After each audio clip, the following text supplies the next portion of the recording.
ideas.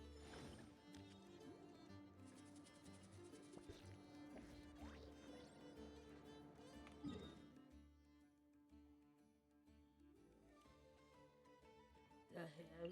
Oh, I forgot. It's in the cave.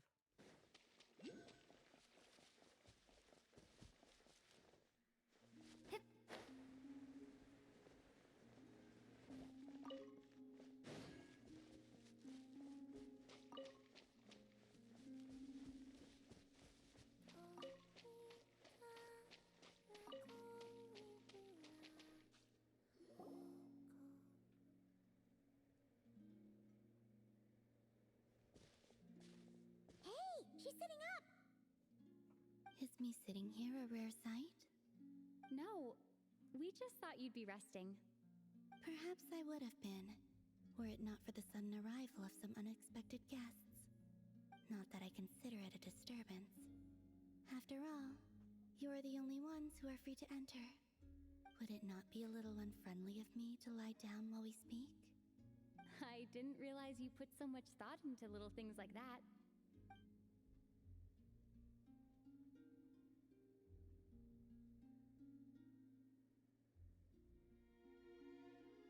Only sometimes.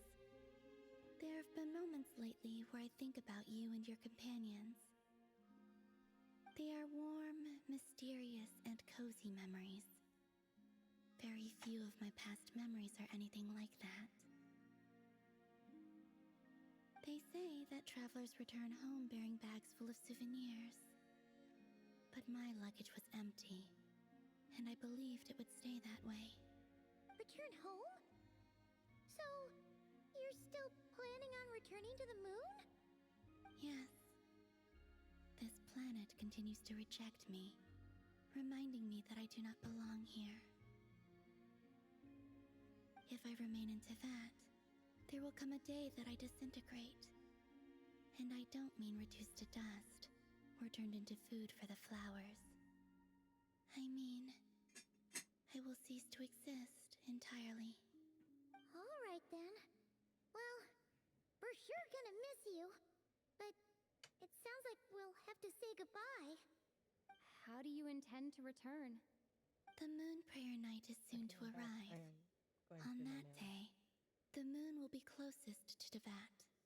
The Kuvaki in this land will reach its peak at that time. I merely need to grasp the tide, and with relatively little effort. Oh, Paimon gets it! It'll work like a slingshot! You make it sound like she's gonna get blasted up to the moon. If I did that, I suspect I would crash into the false sky. I will be using a much gentler approach. But I do like the analogy. It's fun. You see? She gets Paimon's sense of humor. In the blink of an eye, the time has come to part ways. It does feel that way, doesn't it? Time seems to fly fastest when you are enjoying it. I have always thought of myself as a wanderer on this earth, and it has never expressed any desire to keep me here. Yet, just as I plan to depart, it tugs at my arm. Is this a gesture of affection? Or is the world mocking me? Oh. Were you hoping I can answer that? Yes, you are a traveler, so you must have a lot of experience in this area. Then, what I would say is, enjoy the moment. That's right! Don't overthink it! Happiness is happiness and joy is joy! The point is to enjoy it, not analyze it! I see. Then what I would say is, even though I am very tired right now, I am still happy. I can't tell from the tone of your voice. Oh, really? You don't think I sound happy? I'm just kidding. I could tell you were in a good mood today from the moment we saw you. Ah, a joke. Albeit not a funny one. Anyway, I assume you're here about you-know-what. Give me your hand. Actually, it's not that. There's something else we wanted to discuss with you. Oh, Then, do you still want to give me your hand? Or not? Sure.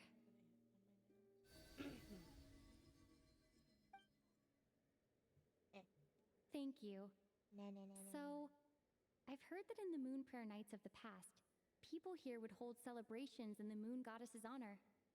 Since you helped so much in our fight against the Rayhir of Solnari, I think you deserve a farewell party before you return home. Oh. I haven't asked everyone else for their opinions on this yet, but I'd like to invite you to join the upcoming Moon Prayer Night. I've never joined a moon prayer night before. I'm not sure what I would even do. Oh, don't worry about that. We take care of everything. All you need to do is show up. Of course, there's no need to force it if you're not feeling strong enough. It's just, this kind of felt like a golden opportunity. But they call me Kutar, and the Fatui have an arrest warrant out for me. I shouldn't appear in public right now. Why do you need it? Why do they need an arrest warrant? That's so stupid. Yeah, there would be definitely. I'll make it work. You have my word. Yeah, we got your back. Well, she does. Paimon's actually not too sure what she's planning. All right, if you're sure. I will not refuse your invitation. I suppose it wouldn't hurt to pack a few more sights from this world into my suitcase before finally learning what my homeland looks like. Oh, if you see Lauma, please tell her that my answer to the question she asked me is neither yes nor no. Rather, it is. There is no need. That was kind of cryptic, but sure. Guess it's between the two of you. We'll pass along the message. Bye for now. Hello, darling. How are you?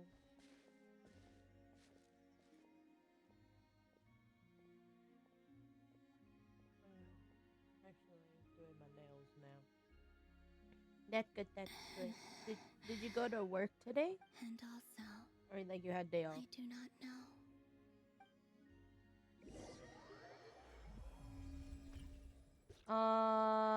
7 p.m. Like you could come Since early she's because agreed to join the festival, let's go see who else wants to take part.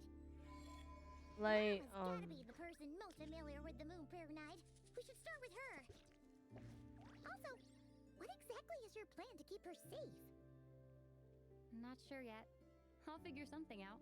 no, I'm doing it now. What? Are you serious? And I'm not going to do the dual form because I have no time and I'm lazy.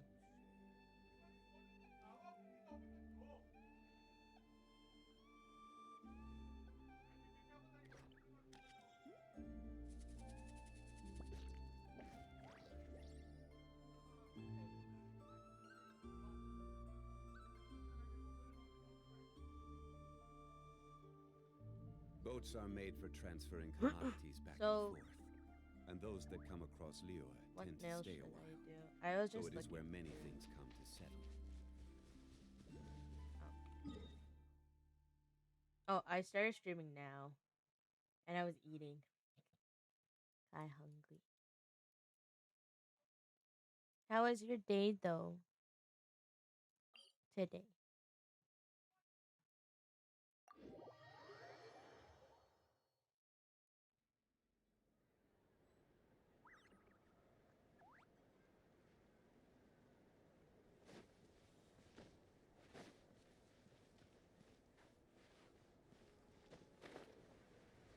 Mm.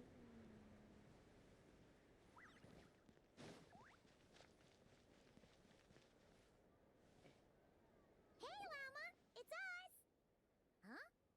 Varka? What are you doing here? Beats me. I had a bit too much to drink last night, and when I woke up, I was on Hisi Island. Mr. Yes, Varka is girl, helping take to that oversee shower. Lasha Town's preparations for Moon Prayer Night. He is here to go over some details regarding the I decorations just finished my and shower. custom cloth designs. Right, yeah. And like That also I too. didn't go to sleep until like mean, 12 that p.m. too? Like, and then I took like an hour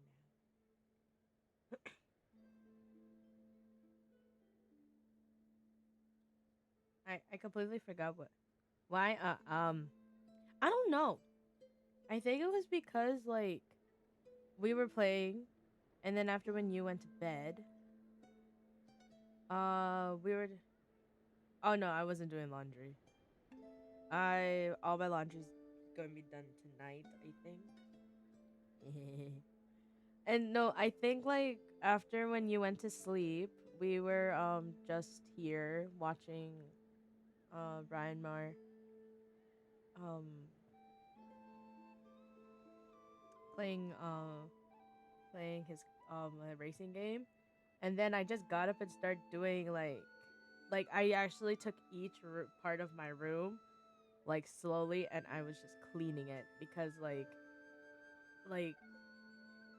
I was just like like F it, and like I had to put stuff away. Then I had to, and I was just it was all over. And then like for some reason I was very energetic in the morning, and then like I just went to sleep, and then like I woke up because my mom said that like are you gonna go take a shower, and I'm like yeah. Yeah. Also, my dad, my papa made fruit salad.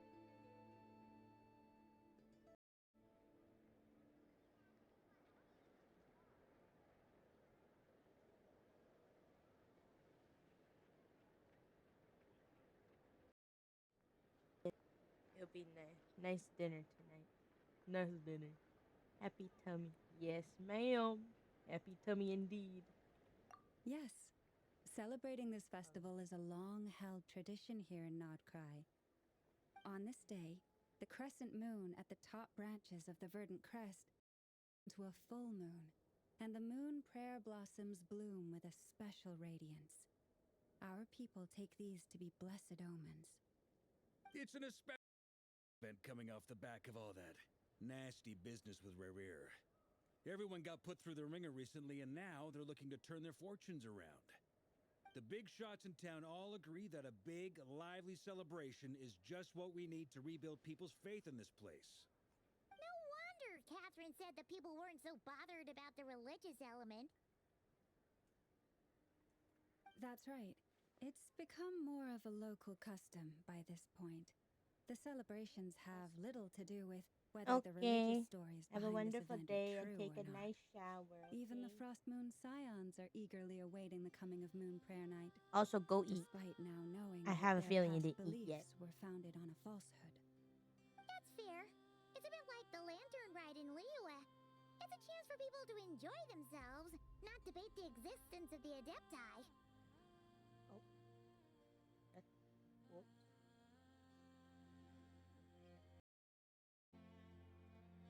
Oh, one other thing. We just went to see Columbina. We went ahead and invited her to take part in the festival this time. Hope it's okay. Wait, so. You mean she agreed to it? Huh, that's quite a surprise. Then I suppose that she intends to return to the moon on that day. Oh, yeah. It's kind of a complicated process, but basically, it's like a slingshot.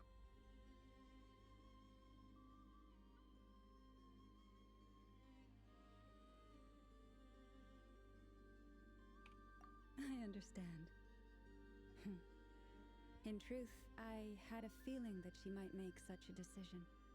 Well, if Kuthar has decided to participate in the festival, we should prepare accordingly. Yeah, exactly. She was saying how it could be risky for her to show her face in public.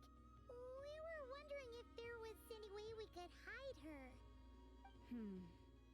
Unfortunately, the people who carved the statues did an excellent job of capturing her likeness.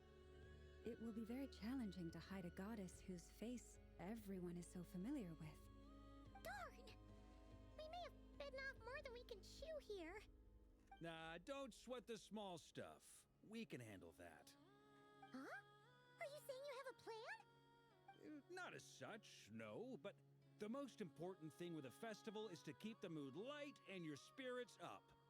You can't go preparing for a festival with those long faces. You'll never convince anyone to enjoy themselves. The Mondstatter spirit is strong with this one. As it happens, I agree with Mr. Varka. Let's start by making our appreciation for Kutar the beating heart of the festive atmosphere. And who knows? Once we get the ball rolling, perhaps everything will just fall into place. Hey! Did you catch that? Llama said the thing! Or close enough, at least.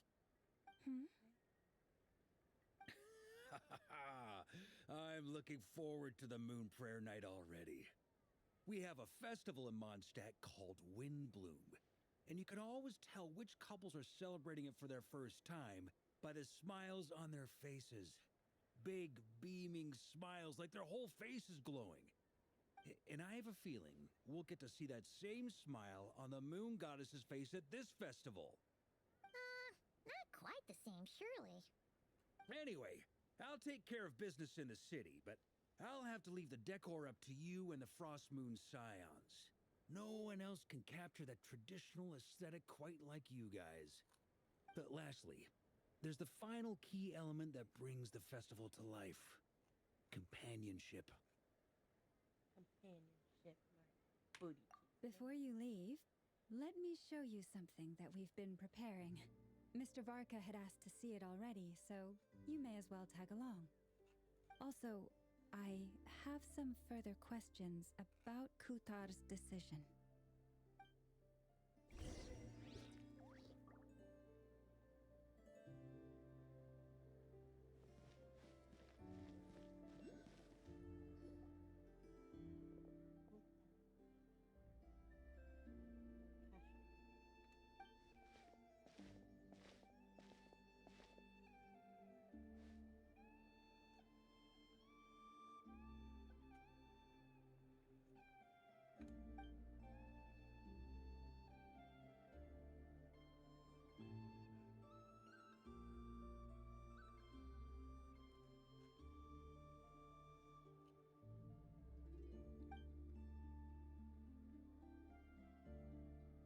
Oh, I think this is a side quest. Shit.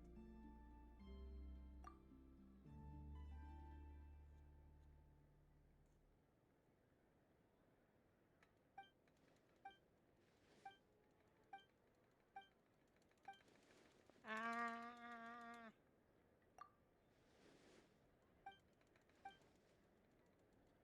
Side quest.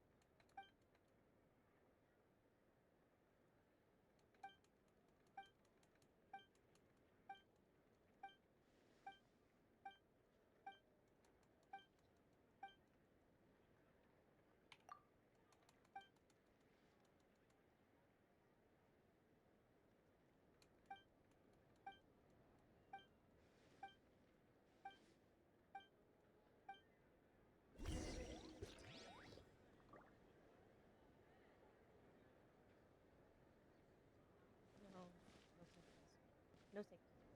Huh! What's this? They sure look like they're having fun. I believe so.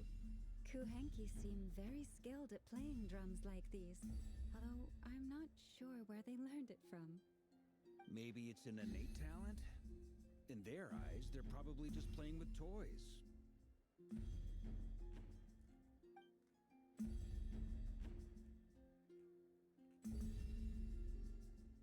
Wanatar! You wanna play too? Oh. Yeah. She looks more confused than anything. Maybe we can teach her next time if we get the chance.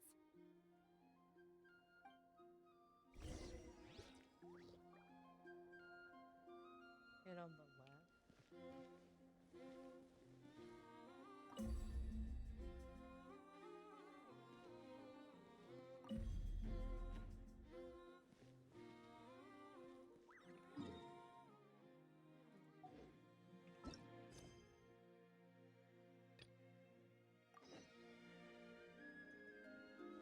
What are these floaty We hang them from buildings in the city during the festival.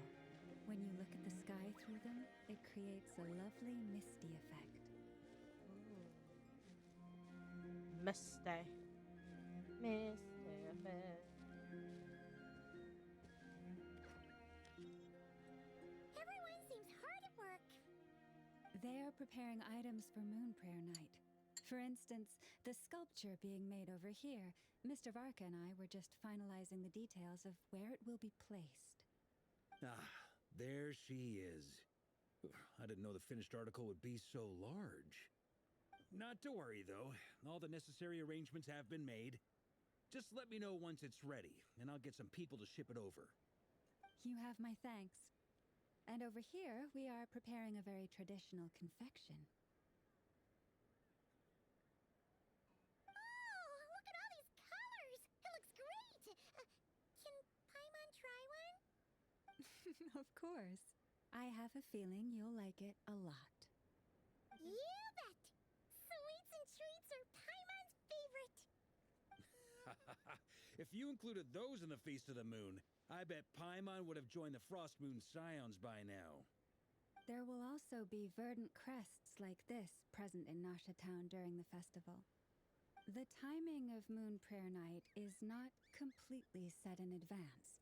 We make a rough estimate, then observe the changes in the verdant crests and moon prayer blossoms to guide us. Oh. As such, They do everything the wait late. itself is a fun feature of this particular festival.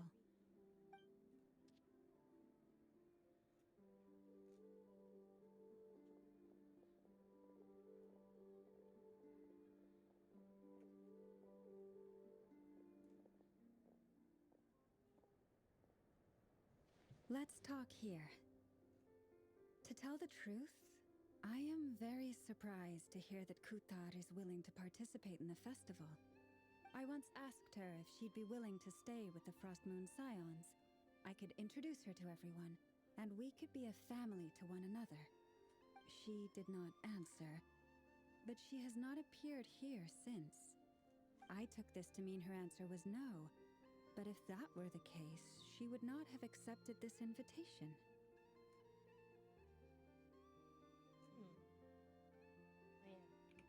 Ah. I see. Maybe she is right. Maybe the Frost Moon Scions of today no longer need a moon goddess. But my wish was not for her to come here and be worshipped as a deity. I simply wanted to offer her a place to stay. I'm sure she believes that showing herself here might invite Fatui intervention, and as such, she does not wish to cause us trouble. But what really pains me about all this is that this is her birthplace.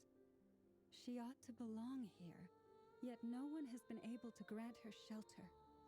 I think I'm qualified to weigh in here. When someone's about to depart on a long trip, what they need is blessings, not burdens. We should wish her the best, not make the journey harder than it already is. Anyway, she's agreed to attend, hasn't she? All we need to do is simply respect her decision. I see your point. Yes, she will soon depart after all. Our job is to leave her with some happy memories. Besides, who's to say her journey to the moon is a one-way trip? It's not like she can't come back and visit if she wants, right? Paimon agrees wholeheartedly. Festivals are all about having fun, so let's keep it simple. All right, I'm gonna head back to Nasha Town soon. Wanna come with? I'm guessing you have some other folks to visit there. Sure thing, let's go! Bye for now, Wilma! Thank you all. Goodbye.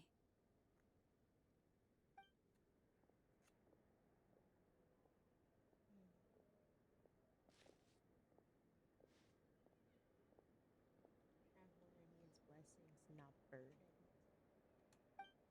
It sounds good in principle, but will blessings alone be enough for Columbina?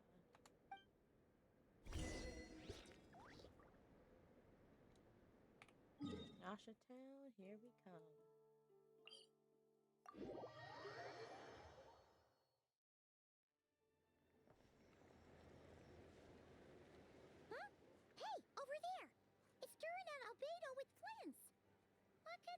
chatting about?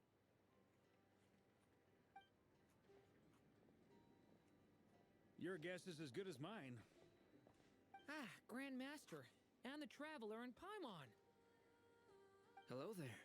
It's been a while. Perfect. We have some new volunteers for our investigation. I'm sorry, what investigation? Wait, let me guess. The righteous Lightkeepers are finally ready to hunt down the Abyssal Dragon? Yes, that too. Yeah, right. Oh, wait. Why does everyone keep saying that too? Well, to be precise, the facts match, but not the causality. Ah. Wait, so I guessed right? Half right. Don't act so impressed with yourself. Maybe I can Here explain. is shorter. We ran into Mr. Flint's north of Nasha Town. At that Okay. time, we just noticed a few abyssal creatures out in the wild, but the strange thing was, I didn't detect any traces of abyssal energy on them at all. On closer inspection, we realized that they were not real monsters, but something akin to reflections in the water, or perhaps a mirage. Huh? What do you mean? Like, you could see them but not touch them? Exactly.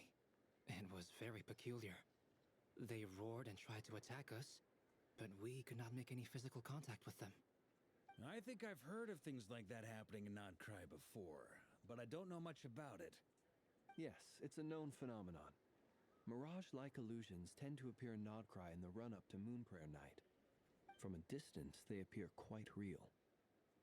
I myself thought that Misters Durin and Albedo were locked in battle with abyssal monsters when I first arrived.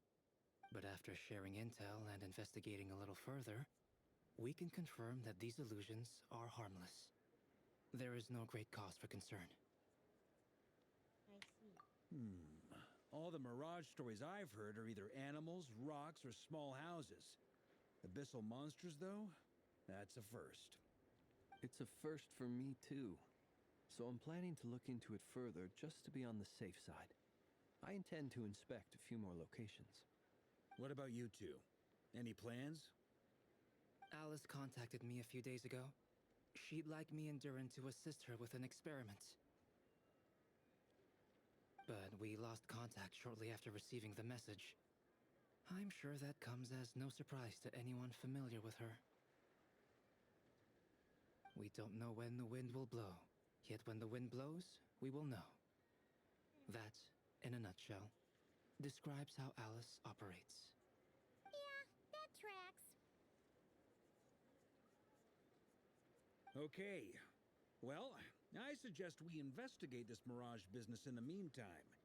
It's piqued my curiosity, and I'm pretty sure I know someone who will already be 10 steps ahead of us. Well said. Right? Whatever's happening in Notcry, she always seems to be the first one to know. Nefer, or Let's go see what she knows. a We can whole. invite her and her staff to the Is it festival while we're Johora? at it. A whole order. Damn. I got her name right.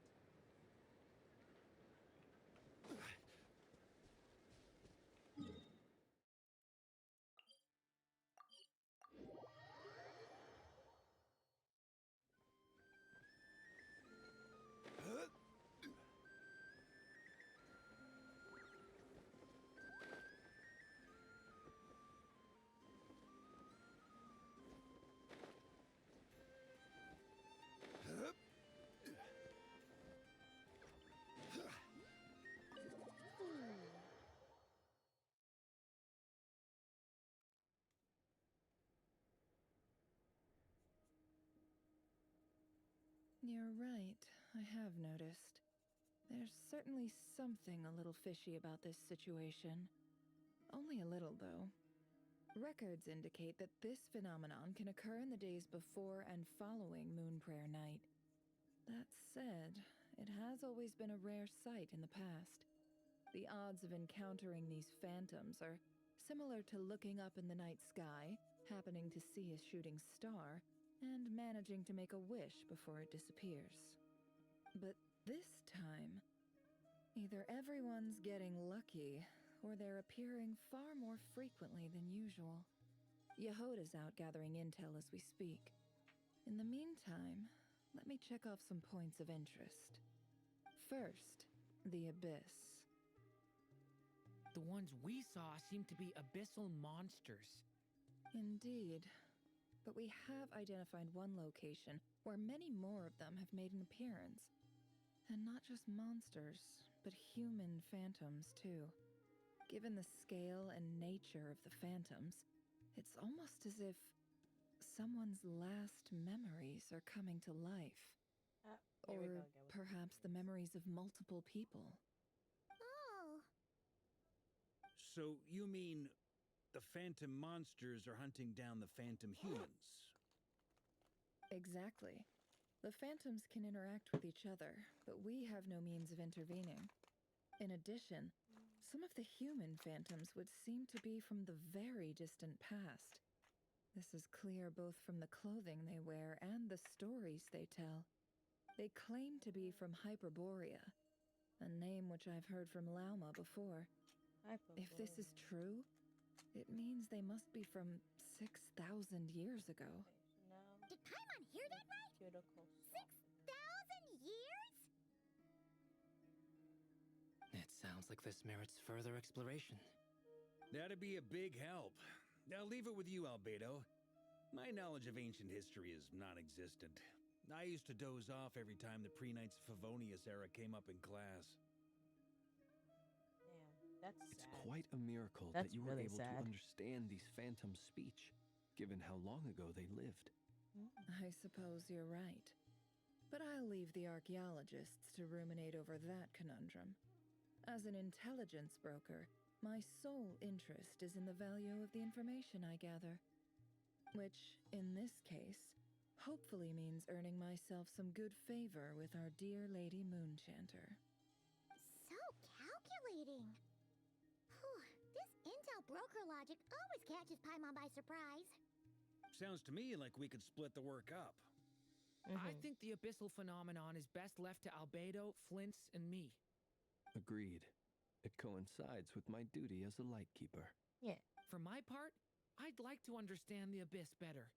Even a little knowledge would go a long way. This is certainly a rare opportunity to study the abyss. But even rarer, perhaps, is the chance to make contact with the ancients. The Oh my God, Curatorium he will wants take to the contact lead the on goddamn investigating the ancestors. Hyperboreans. We put in Why? the work to learn what we know Eh. so far. It seems only fair that we get some quantity of exclusive intel. That just leaves our trusty team of 2 unassigned. Me? Why?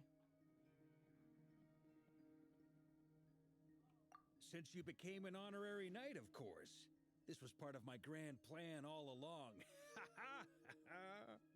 Oh yeah, by the way, we managed to convince Columbina to come to the Moon Prayer Night celebrations. Would you and Yehoda like to join too? Yehoda, there we She go. agreed to that? Huh. Quite an achievement. Never underestimate the traveler, I guess. I'd be happy to join. No point shutting myself inside when the streets are all decked out. I doubt any clients will be visiting during the festival in any case. And Yehoda loves a party, so I'm sure she'll jump at the opportunity. No, no, no, no, no, no, no, no, no, no! Way to contradict me in front of... Wait, no, that's not what I have bad news, boss. Oh? So many people. All right, everyone inside, quick!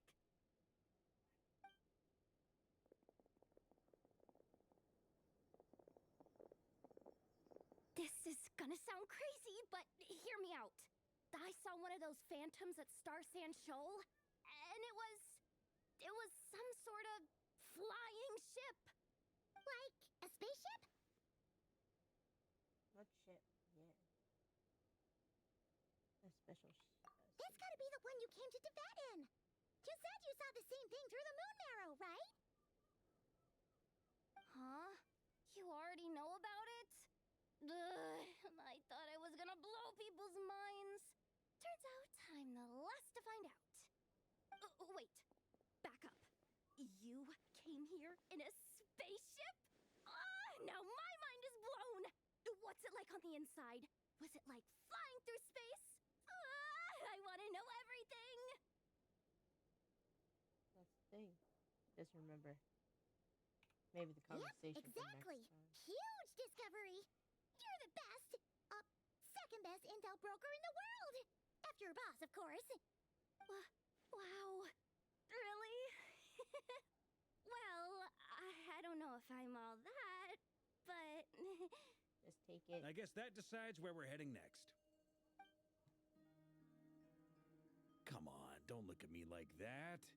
I know the spaceship doesn't have anything to do with me, but you don't want to leave me as the only one twiddling my thumbs, do you?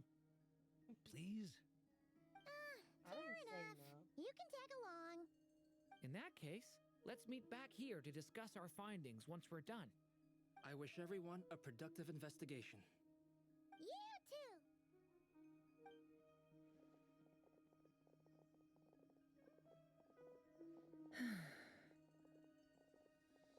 What's up, boss? Aren't we gonna head out?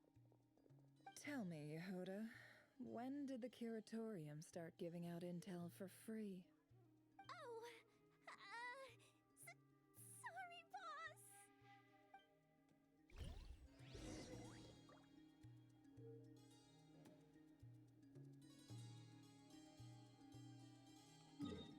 Go see the spaceship. Spaceship.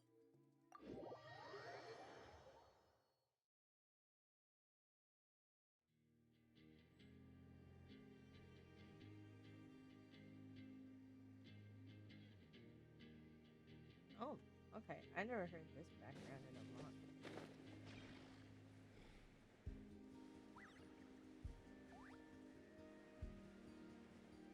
Isn't it?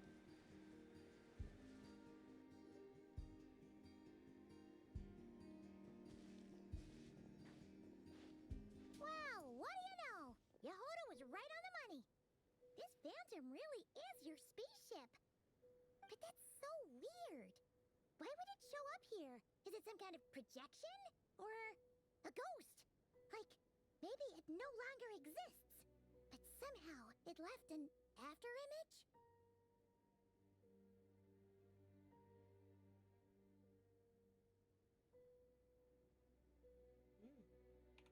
Ah, Sure. you're already here. Miss Lauma, what a surprise. I thought you were busy with festival preparations. I was, until one of our people informed me that a strange sight had appeared at Starsand Shoal. No one's ever seen something quite like this before. I thought I should see it for myself. Same here. Oh, so we heard that these things appear around the festival period. Any idea why that is? Unfortunately not. We have very limited information about them, since they can't be interacted with. And no human phantoms have ever made an appearance before now. The most we've been able to deduce is that these sightings appear to be connected to the increase in Kuvaki energy around this time. Kuvaki energy. Kuvaki. Yeah, seems like that's all we can do. This is all so confusing. Allow me to lend you a hand.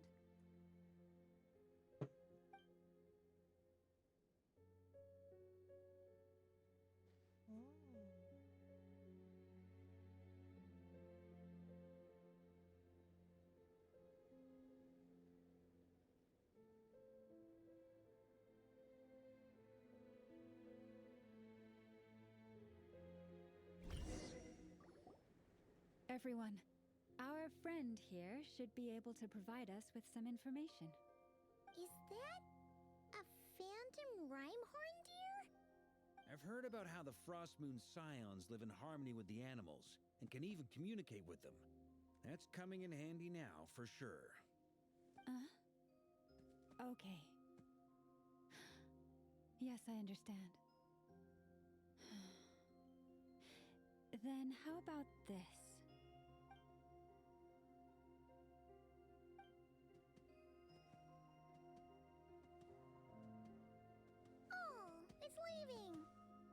It appears to share our curiosity about this giant spaceship, so I asked it if it wouldn't mind investigating along with some friends. In return, I told it about some nearby spots where the wild fruit grows abundantly. We may live in a different era from these phantoms, but I trust that the terrain, climate, and ecology here are more resistant to the effects of time than some things are. Let's give them a moment and hope for the best.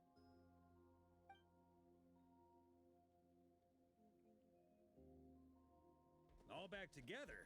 Must have been a lot of fruit. Indeed. Now let me ask them some questions.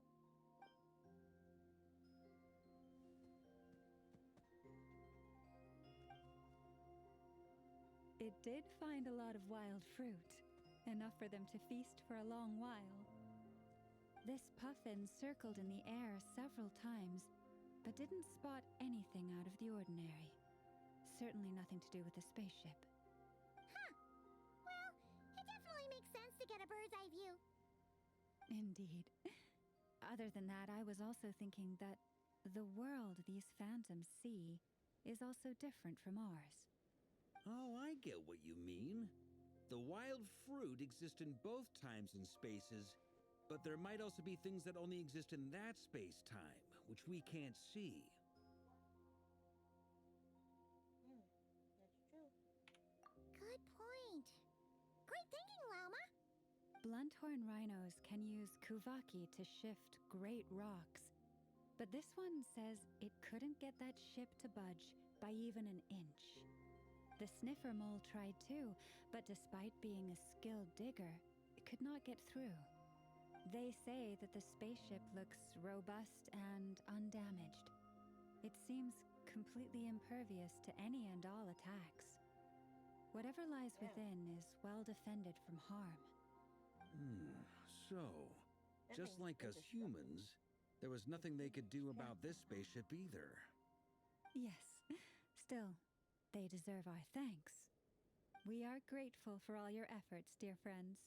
Now go and enjoy your feast. Thank you. I've noticed some other human phantoms gathered nearby. Come on, let's go talk to them.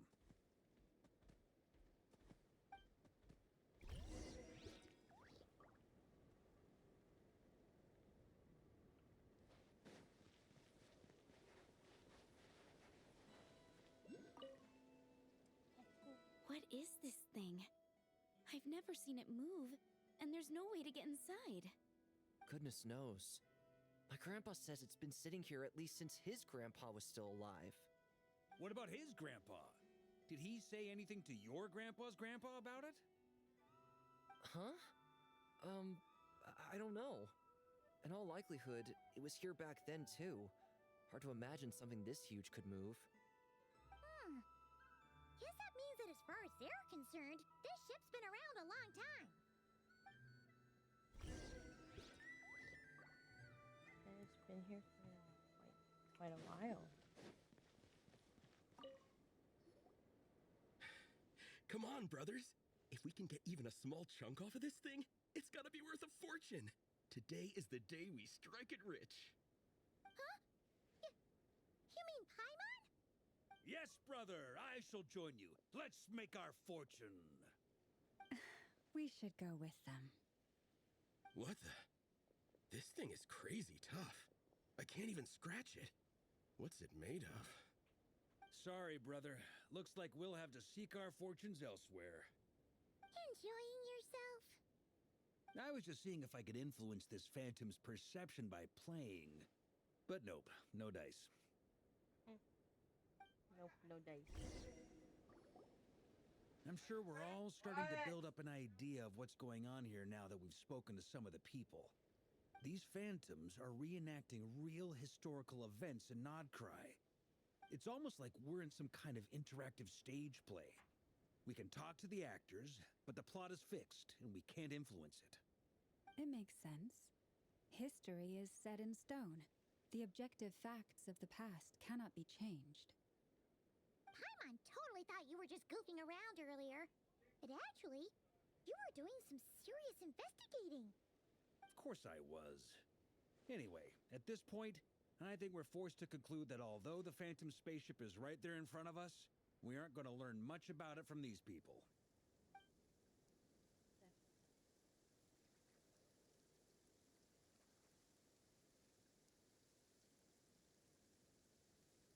If only this showed the moment when my brother was searching for me. Maybe then I could have discovered why he wasn't in the spaceship. Or if it showed the moment when it disappeared, I might have found out who was piloting it and where they were headed.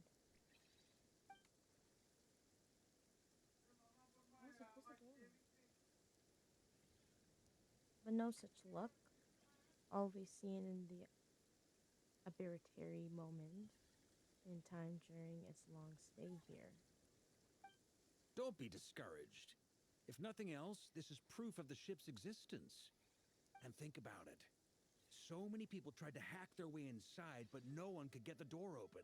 It's made of very tough material.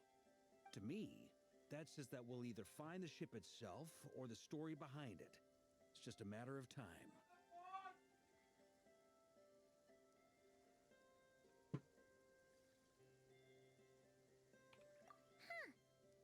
Every now and then, when Varka gets serious, he actually does seem like Grandmaster material for once. I wonder how the others are doing. Let's head back for now. Sounds good. Also, drinks are on me if Team Knights of Favonius is the first to finish. Wait, we have a team name now? Am I in Team Knights of Favonius as well? You're very welcome to join. We've even got a cathedral ready for you. Isn't that technically blasphemy? You wouldn't dare make a joke like that if Barbados was in earshot. Nah, I'm sure Barbados doesn't mind a little harmless blasphemy once in a while.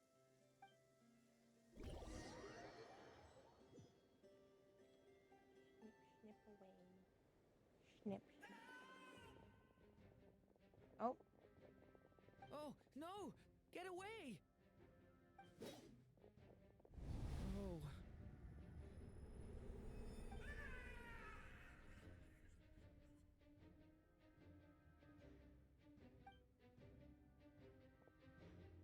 I know it's hard to stomach, Mr. Duran.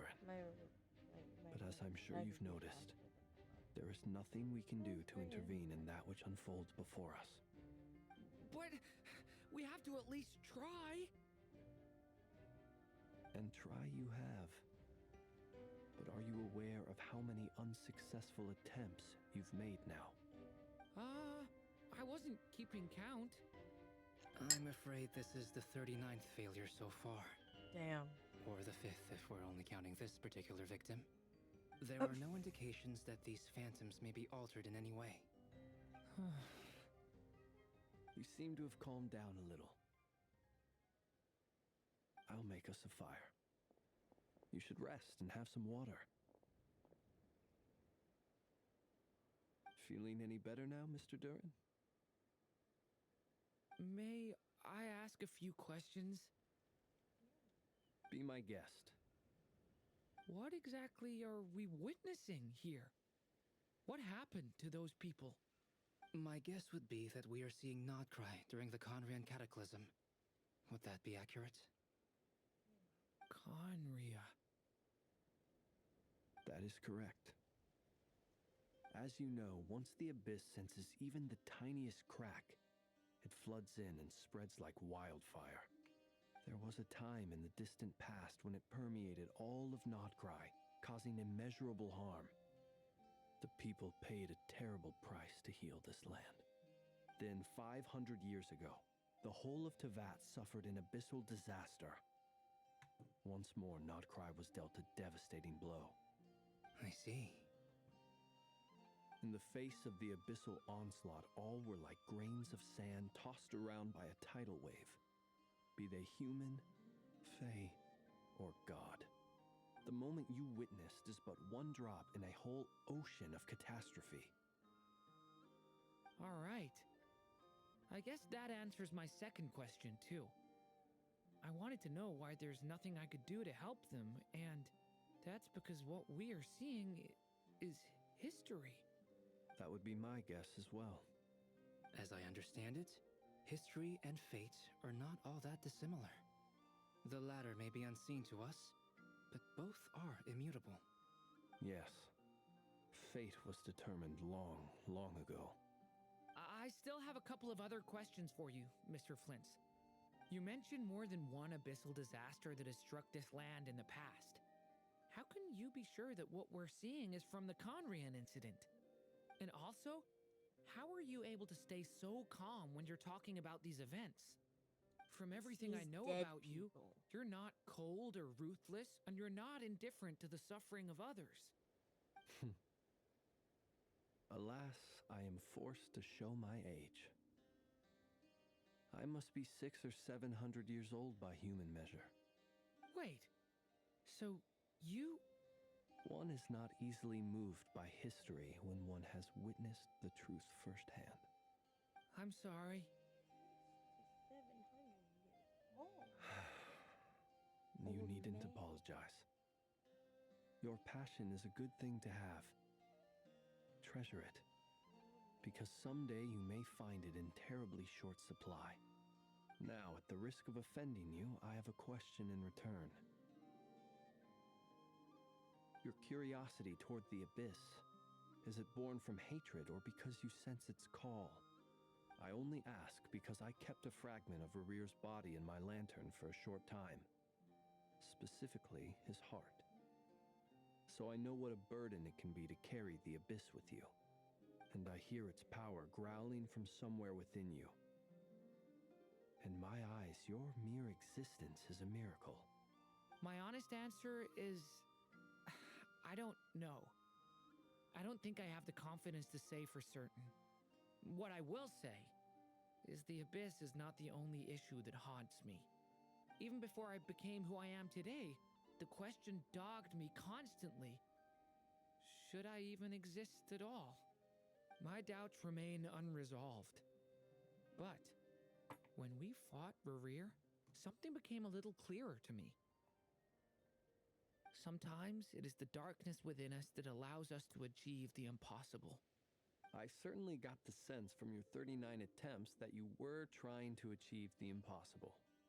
It sounds like you've resolved to see the truth for yourself. Absolutely. In that sense, he and I are quite similar. Then I wish you every success. I look forward to the day of your transcension. Well, if everyone's caught their breath, I suppose we should head back. Oh, and one last thing. I'd appreciate if you kept our discussion about history a secret.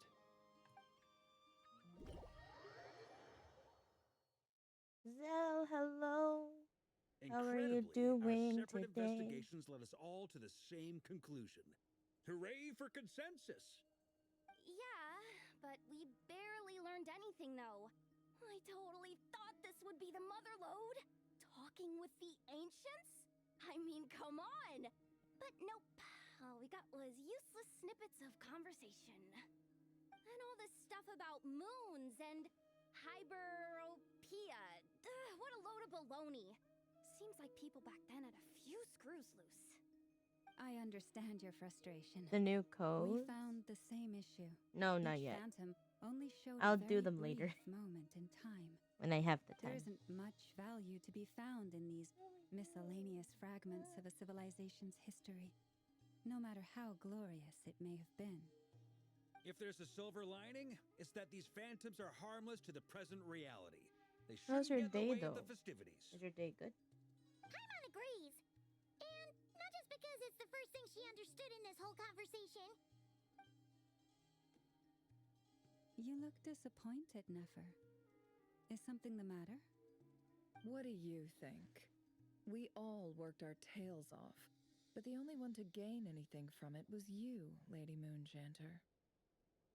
Well, please do share the Hyperborean records with me. I will gladly inscribe them in our people's documents. Oh, duh. Yeah, that was it. All's well. Hyperborea. Oh, that's good, that's good. All is well. Hyperborea. I'm serious. I'm doing Only an I'm expert in the doing my Frost Moon manicure scions and their history while can I do turn this. these records into valuable research material. That's why I'm like The looking down most of alternative the time. is to let them gather dust on the curatorium's storage shelves until the pages turn yellow. Nefer, you're wise enough to know that cooperating and sharing the profits is the best course of action here. Well, that goes without saying. Sure, let's do that. Huh? But didn't you say we aren't supposed to give out intel for free? Sorry. Shutting up. Shutting up. Now is not a good time to push Nefer's buttons. Anyway, back to Moon Prayer Night. I'm thinking. Yes, we I should actually prepare did. something a little This morning, special, aside from the I usual actually saw the decorations whole and so on. program, and like I'm You in mean awe a about it. parting gift? I really, Can't go wrong with food. I'm like so ready for Hello? Sneznaya, Does food go but bad I'm on also the ready moon? to kick the doctor's butt. Perhaps a lantern would be a better choice. Cause I think It might be dark up there. yes. It Oh my could prove God. difficult to When light I a lantern saw on the moon. him, when I saw Magical the stones traveler might serve that purpose better. in the train, What and about now I'm like A really clockwork mecha wanting model from Fontaine. I've got really a whole wanting bunch like at home. a I use gun 'em for as a fighting weapon. practice in my I really free want time. that so badly. None of these sound like Cause things like she we would did be have even like people remotely that use interested in. guns, but like I We actually don't want like an interact with actual her enough to weapon, know you what know? she likes. Yeah. It would really save us the guesswork if someone could find out what she's Yes. into. Hopefully. I went Wait, what the? more. I think it's a Traveler, more of a they're all crossbow, I looking at should you. say. More of a crossbow. I'll find a chance to ask her. Great. Haha, problem solved. Yes. Now, I Or need to maybe stop that'll be by like one of Dory's. his like Gonna need her help sourcing a bunch of stuff for the festival. one of the Then skills, let's leave it maybe, there for now. or maybe a We skill. all have our own business to attend to. Traveler, if you find out what Kutar likes, let us know right away.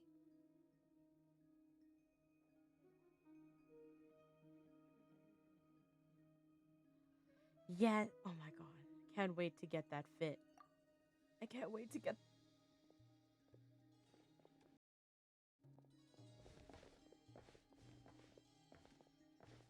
Is something the matter?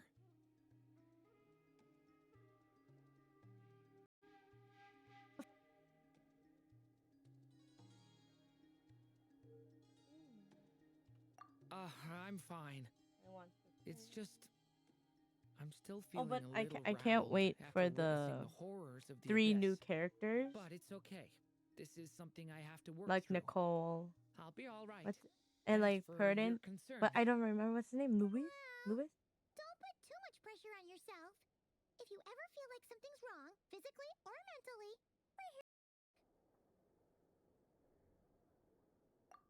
come on. Stop treating me like a kid.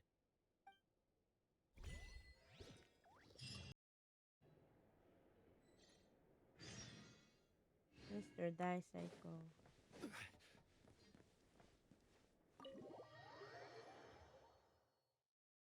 Ah. Oh yeah. My mic will do that from time to time. Yeah.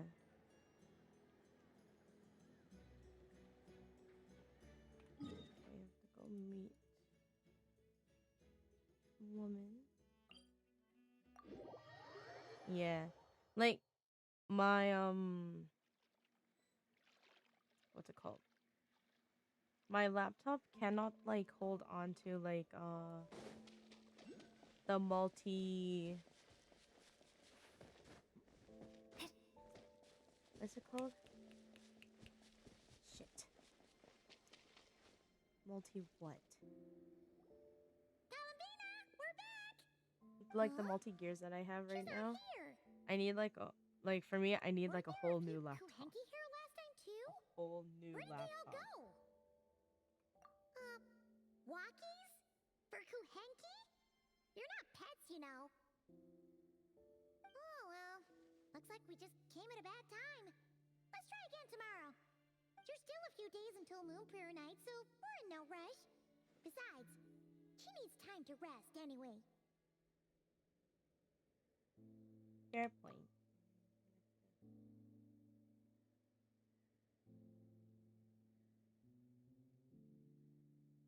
Kalamina, are you back yet? Oh, how strange. Looks like she still isn't I here. feel like she got kidnapped.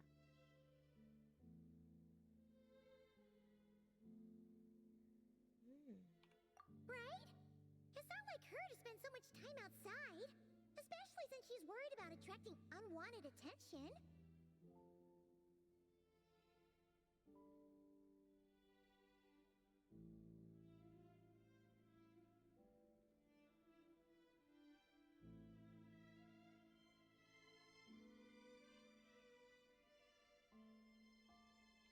What about Luonatar? Luonatar, you there? Hey! Do you know where Kalambina went? Sorry, didn't understand. But if you know where she is, could you take us to her?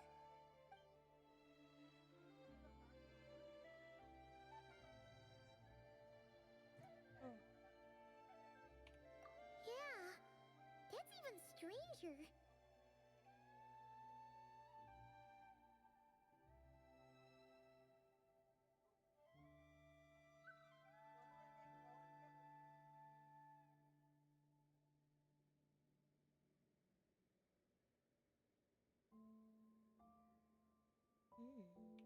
What about him? Oh, that's not good news. They change color when Kalambina gets weaker, right? And they look super pale right now. Oh my gosh. Good idea. Where'd she might know go? what's happening.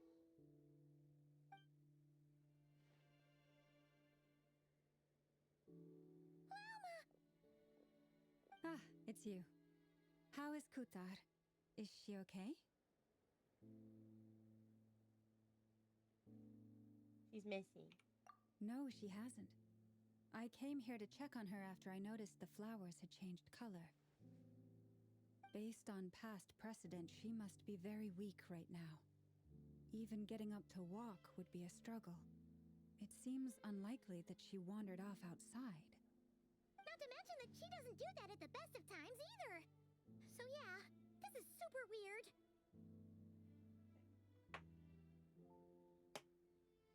I did. No.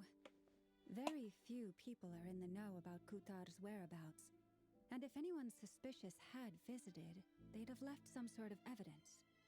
Come on, let's go to Nasha Town. If anyone has seen her, someone there will know about it. It's Notcry's information hub after all. Makes sense. Let's go.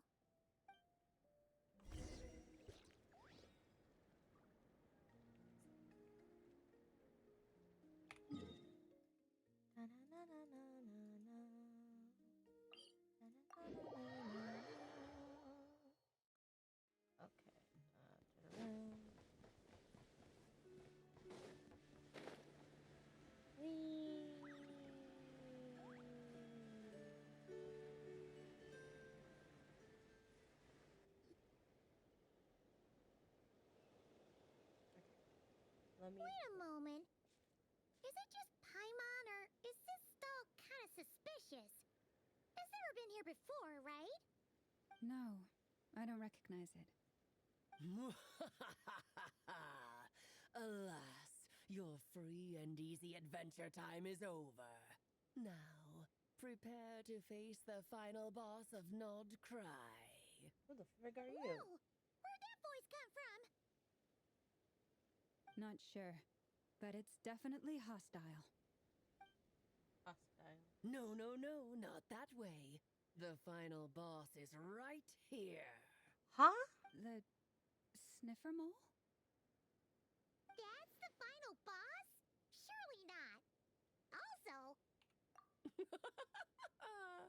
Okay, the jig is up. I'll stop teasing Is you. that Turn around. I'm Alice? right behind you.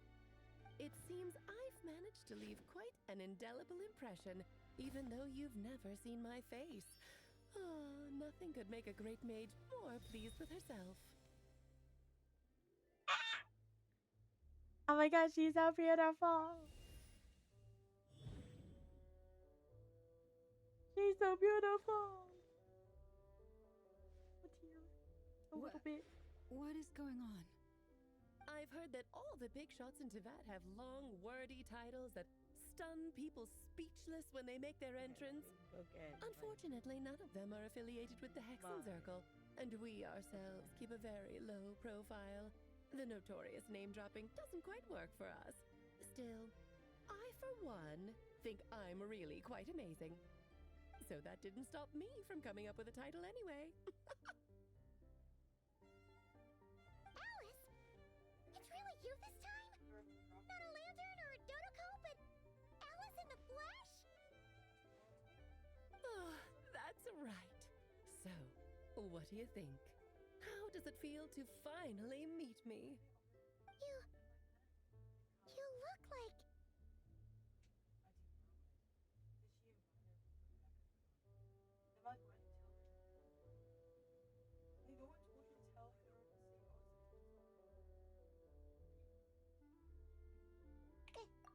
Oh, that's the first thing you thought. A little surprising, but that actually makes me very happy. Because that means that when Klee grows up, she'll be just as stunningly beautiful as her mother. So she's a friend of yours? Kind of. This is actually the first time we've seen her in person. I see. Madam Mage, that was, quite a powerful entrance. I certainly won't be forgetting it anytime soon. It's okay, Lauma, don't force it. Paimon will do the honors. This is Alice from the Hexenzirkel. She's a friend of ours. And of Arcus, too.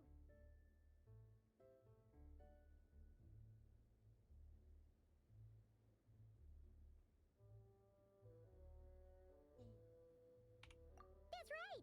She's a good person. Just kinda unpredictable. Well, what is the human heart if not unpredictable? Hmm?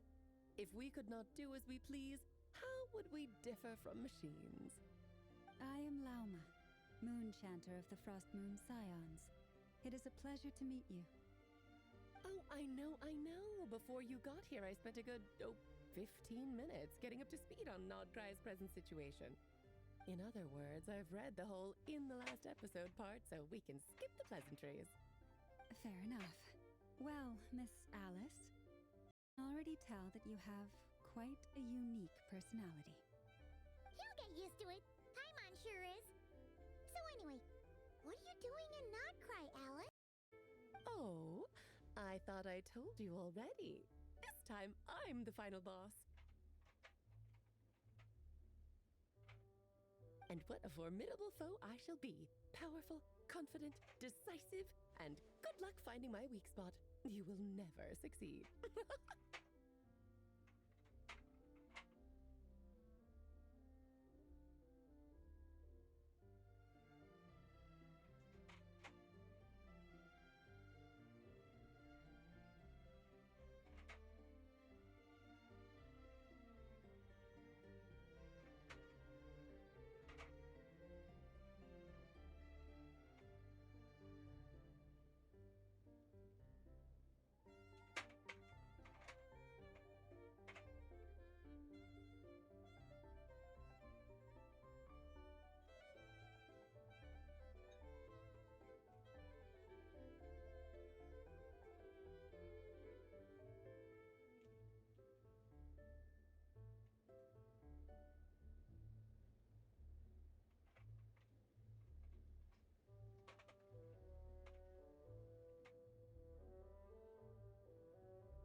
found it in an instant. Fate has been dealt a devastating blow. Thus falls the great Dodo King. Why are you playing along with this nonsense? For funsies, of course. What's wrong, Paimon? Are you disappointed in me? Am I a gigantic letdown? No, it's just you seem like a busy lady. And this is the one time you've shown up in person. Paimon figured it would be for something more high stakes than just goofing around. You're quite right. I'm here in Not Cry because something big happened. Something big enough it caught the attention of the Hexen Circle. It concerns the 3 moons, Tevat's borders, and of course, the moon goddess you are currently searching for. Damn, that is a lot. Kind of. Why don't we discuss this over a pot of tea? Girl wants to discuss stuff over My main pot reason of for tea. coming on this trip to Tevat was, of course, to have some fun. But I do technically have a job to do as well, namely, maintaining the stability of Tevat's borders. I'll skip over the complicated parts, but to sum it up, I forgot. abyssal energies are all that lie beyond Tevat's border. We'd find ourselves in a real pickle if they ever made it through. And the phantoms you've been seeing are a sign that the border has been disturbed. No wonder they tend to show up around Moon Prayer Night. Is it because the real moon is now so close to us that its power can cross the border? In part, but only a negligible amount passes through. Just enough to influence the verdant crests and so on. And as you've noticed, there has been an unprecedented number of phantoms appearing this year. The influence of the moon beyond the border cannot explain this. No, there is another far greater factor at play. The trilunar syzygy. A trilunar syzygy. Eons ago, before the heavenly principles came to Tevat, it was the then 3 moon goddesses who controlled the laws of this world.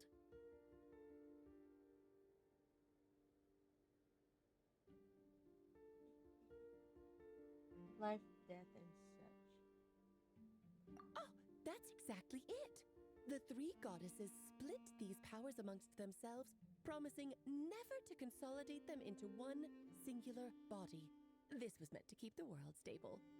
But, fast forwarding to the present, the eternal moon's marrow is with you, while the iridescent moon's marrow, which should never have appeared in this world, has been retrieved. Add that to the presence of a moon goddess in the flesh and... the power of all 3 moons is gathered here in Notcry. There hasn't been an event like this since the War of Funerary Flame. And it's having a noticeable effect on Tevat's borders.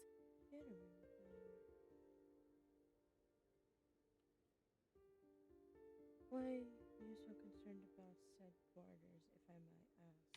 Because I wish to give my darling daughter a peaceful, sunny environment to grow up in. Is that a good enough reason? True. Kinda sounds like you're dodging the question, but it does make sense. Well, that's one reason anyway, and the most important one. The others are a little complicated to explain. For instance, cleaning up after dearest Miss R. Albedo could tell you more about that if you're curious, but right now, I have a more important question to ask you. Why are you collecting the moon marrows? It was not my intention to.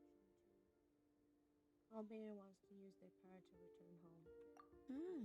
I see, I see. Nicole told me about that legend once. Nicole? You mean Mage Anne? Oh, so you remember.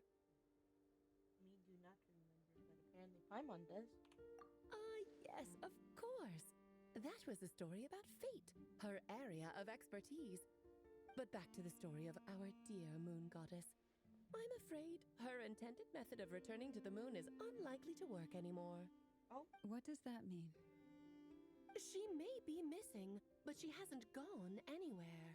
She has disappeared. What do you mean by that, Alex? What do you mean by that?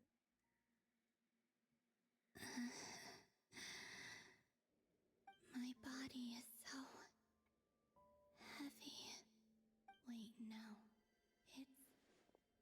mind that's heavy. My arms and legs are as light as a feather. What's happening to me? I feel drowsy, like I've been asleep for too long. Is it daytime or nighttime? Is the moon out? I think I'll go for a walk.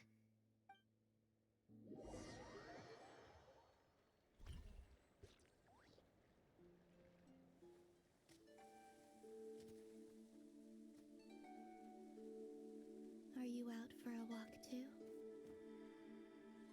Huh?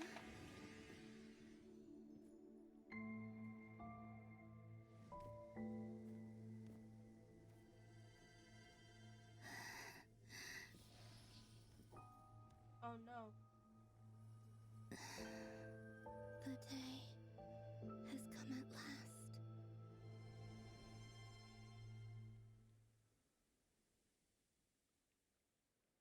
Are you feeling the day that you're returning home? Have I grown so weak that I can't even sustain my physical form? But Moon Prayer Night is nearly here. I was so close to returning home. Death is near. Is this how it ends for me? Will I return to the moon after I disappear? Or... I don't want it to end like this.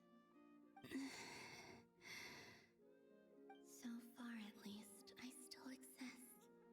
Even if not physically, I can still feel. But as my power wanes, I'm sure that too will fade. I suppose I might take one final look at this world. The world where I was born.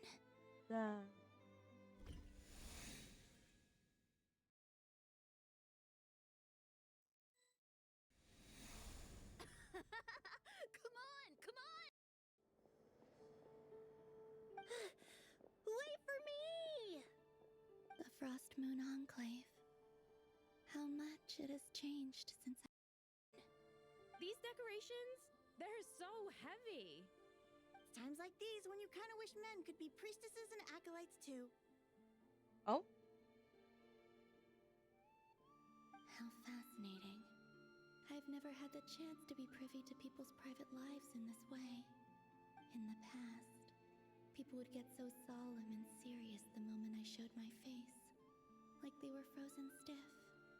Karina, Lametti, it's time to eat. Coming! I want to watch them a little longer.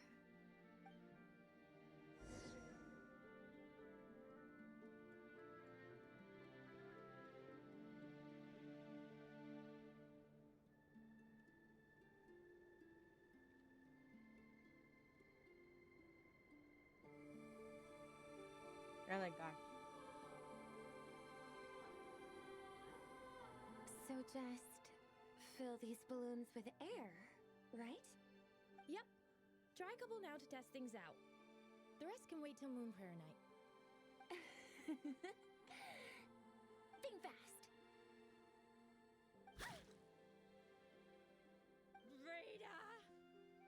Teasing an acolyte of the Frost Moon Scions? Surely that's a punishable offense. Take this!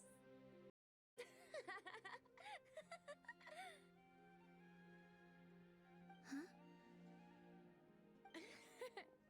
Alright, enough horsing. Lady Lauma gave us a task. We should get back to it. Sorry, my mic is The going task haywire. is just to check that the balloons don't leak, right? Doesn't matter if we fill them with air or water. Okay, you got me there. And you got me there. But still, we can't use all the balloons before the festival even starts. We won't use all of them. And as long as Lady Lauma's trusted acolyte doesn't snitch, this can stay as a little secret between friends. A couple more can't do any harm, right? Oh, you menace. Then, Think fast! Oh, that is so cute. Is pumping a balloon full of water really so much fun?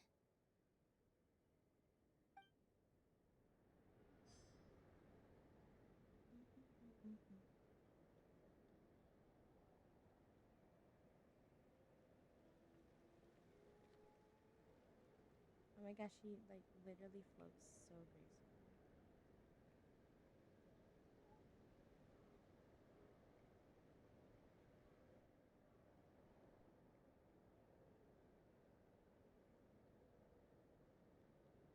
I'm sure you're both tired from playing all day. Come on, eat up. A plain, humble meal. That has always been the way of the Frostmoon Scions. Huh? How come Lametti got a midsummer berry dessert? Oh, I always get Lockaberry. I don't mind sharing. You can have a bite of mine if I get to have a bite of yours. They're sharing food? I've never shared food with anyone before. Even at the Harbinger tea parties, everyone just ate off their own plate.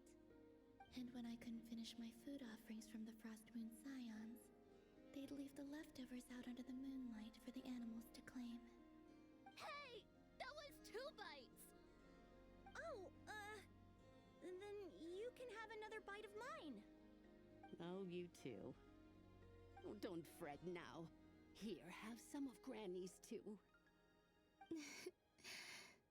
So this is what it means to be family.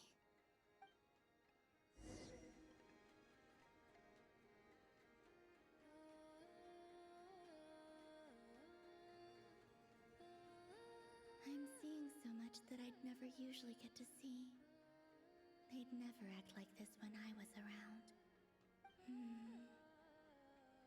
It's nice, being able to just watch people in peace in these final moments. What a rare opportunity. I think I'll go take a look around Nasha Town, too. Maybe the Traveler will be there.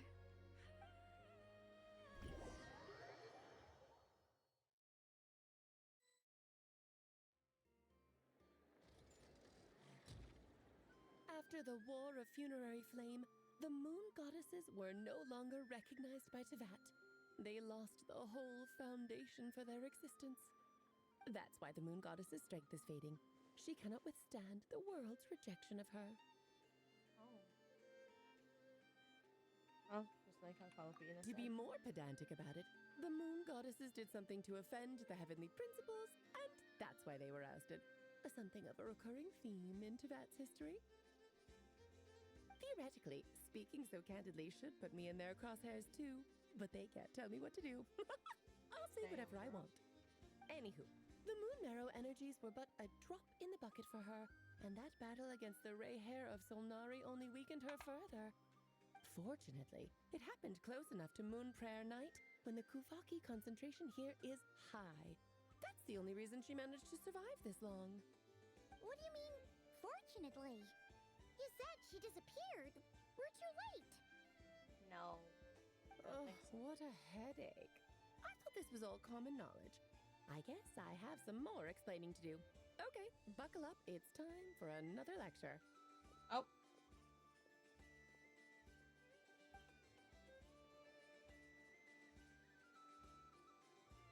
Now, I said earlier that the Moon Goddesses lost the foundation for their existence. The reason for that has to do with the natural order. Basically, the rationale for their existence in Teyvat was lost. The same logic applies to the present Moon Goddess, too. Consider her existence so far. Her comrades in the Fatui called her Damselette. And she was worshipped as Kutar by the Frostmoon Scions. But these connections have now been severed, whether by her hand or yours. So, the rationale that once sustained her existence is now gone. Wait, we did that to her? Oh, well, strictly speaking, yes. But let's not start pointing fingers, shall we? I'll only end up as the big bad villain, and that's not the kind of final boss I want to be. Really? Fuck. If you're making light of it. Of course I do. I'm only the greatest mage in the whole entire world. Now, if you wish to find your moon goddess, there are two problems we need to solve. Firstly, we'll need to strengthen the connection between her and Tevat, at least enough to sustain her until Moon Prayer Night. Strengthen her connection. But does that mean I'll have to rally all the Frost Moon faithful behind this? I'm afraid a bygone faith and a former home won't be of any help to her now. Do you know her name? Her name? Yes. Names are very important things. A name is a fundamental concept that anchors one's entire existence. Can't even find her name. Then your first job is to find it. As a moon goddess, I'm sure she must have a name she identifies with. Neither Columbina nor Kutar is her true name, and she's never really accepted either of them. So, finding out her real name is enough to sustain her existence? Yes, I know it sounds like a small step, but every journey begins that way. So for now, that's all we need to focus on. The second problem is with her plan to use the moon marrows to return to the moon. Unfortunately, piercing through the false sky will take an enormous amount of power. Given her current condition, she won't be able to provide anywhere near enough power, even if she recovers her physical form. But no need to fret. Nicole's the expert in this field, and I'm sure she'll figure something out. Wait, Mage N is going to help us out too? That means we've got 2 Hexencircle mages on the case. This is turning into a pretty big deal. Actually, this is more of a side quest for me. Like you said, I'm a busy lady, so I can't stay for too long. I'll have to return to Tevat's border soon.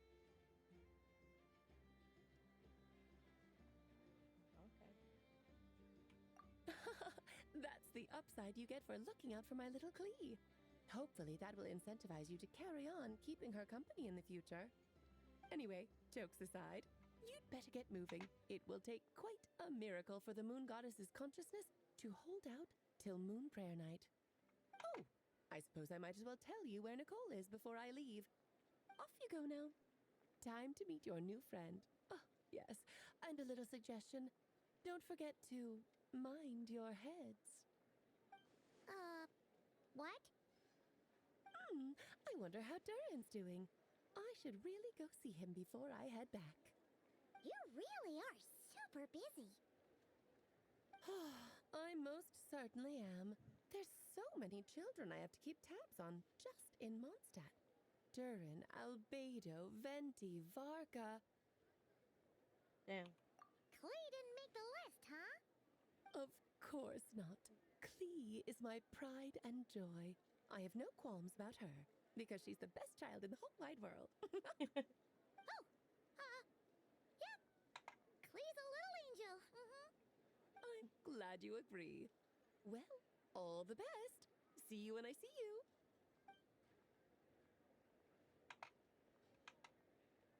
She left in a hurry. Yeah, she didn't pack up her stall. Should we handle it for her? I doubt it's necessary. I must say, I'm now very curious about her daughter.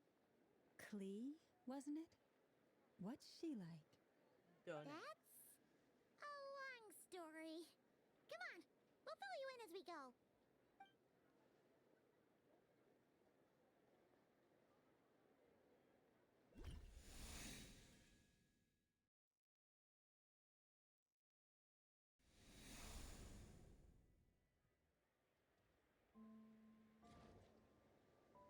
What a lively place. I've never experienced Nasha Town like this before. Hey, you old geezer! Your hammer's rusted through! Who are you calling old geezer? Are they quarreling? I'm looking right at him! You've really gone downhill since giving your daughter free rein in the workshop.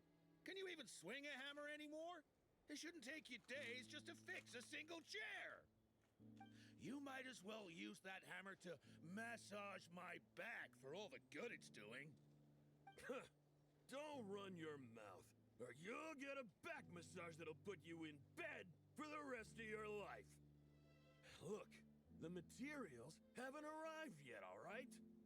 You know how busy it gets in the days before Moon Prayer Night. I'll bet you send all the materials to your little princess. Blood's always thicker than water, huh? All right, you've made your point, Uncle Koski. As soon as the materials arrive, fixing your chair will be the #1 priority. And Dad, if you've got time to chat, why don't you lend me a hand, See? Lolka knows what the score is. I guess they're friends. But the way they spoke to each other was so ugly. Then again, it wouldn't be the first time I've seen something like this. Columbina! Sing outside my door in the middle of the night one more time, and I'll unscrew your vocal cords. You hear me? Oh, Sandrone. So that was her way of trying to be friends with me. What a pity. I won't get the chance to say any ugly things in reply.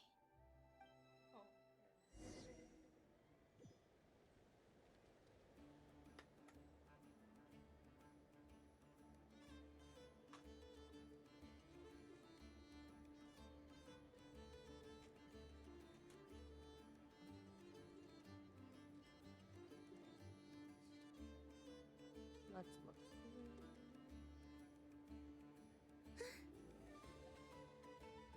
Hey, have you decided what to give her for Moon Prayer Night? I sure have. She's gonna get the surprise of her life when she's least expecting it. Then I'll whip out the ring and pop the question. The surprise of her life. What a fun turn of phrase. Cool, I get the picture. You can spare me the gushy details. Ooh, looks like we have a customer. Hello there, ma'am. Would you like some Moon Prayer Night candy? Huh? Is he talking to me? Can he see me? Here you go.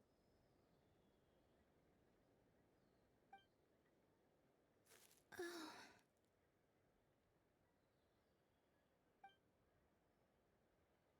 Come back anytime. Right. Now, where were we? I don't know why, but I still held out hope.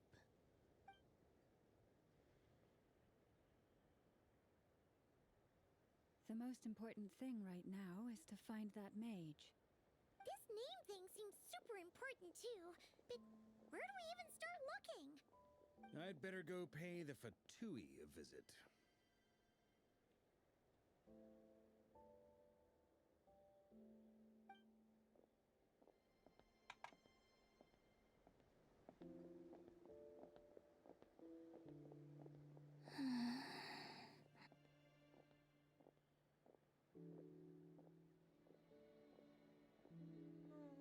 Oh, Columbina. Columbina?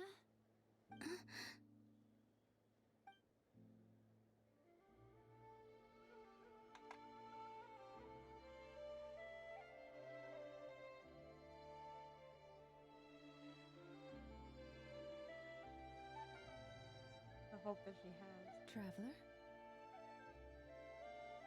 Let's go! This is no time to be spacing out!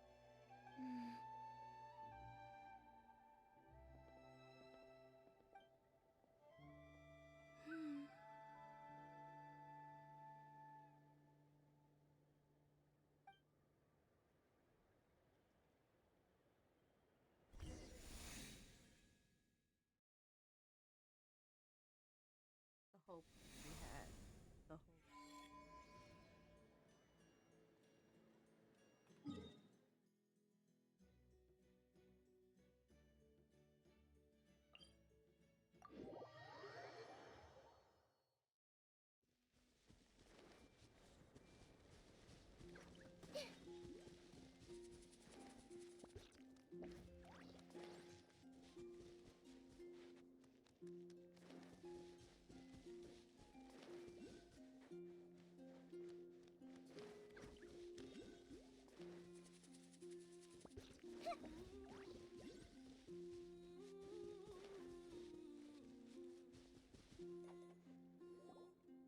Where are they going? They mentioned a mage and a name? So, Mr. Varka, are you acquainted with this Nicole? Or should I call her Mage N? Not really. We've never met, though she has come up in conversation. From what I've gathered, Alice kinda took Nicole under her wing. Taught her how to speak in a more ladylike fashion, that kind of thing. Huh. Hard to imagine Alice as an etiquette coach. Yeah, Alice is a larger-than-life personality, I'll give you that. But then again, that's why she's able to draw such an eclectic mix of people into her inner circle. If I remember correctly, being an interesting person is actually one of her main entry requirements. So, if you ever wanted to join the Hexenzirkel, I'm sure you'd both be eligible to apply. Hey! Don't go around making promises on Alice's behalf. I wouldn't dare. I'm just trying to paint a picture of the Hexenzirkel for you. Okay, sure. Anyway, since none of us have ever met Nicole, how are we supposed to find her? We can't just go up to every woman in sight and ask, "Hey, are you Nicole?" Maybe something she's wearing will give it away? Like, a windbloom pinned to her chest or something. Wait a minute. Alice never said Nicole was from Mondstadt. Oh, true. Wow. That would be this young lady, then?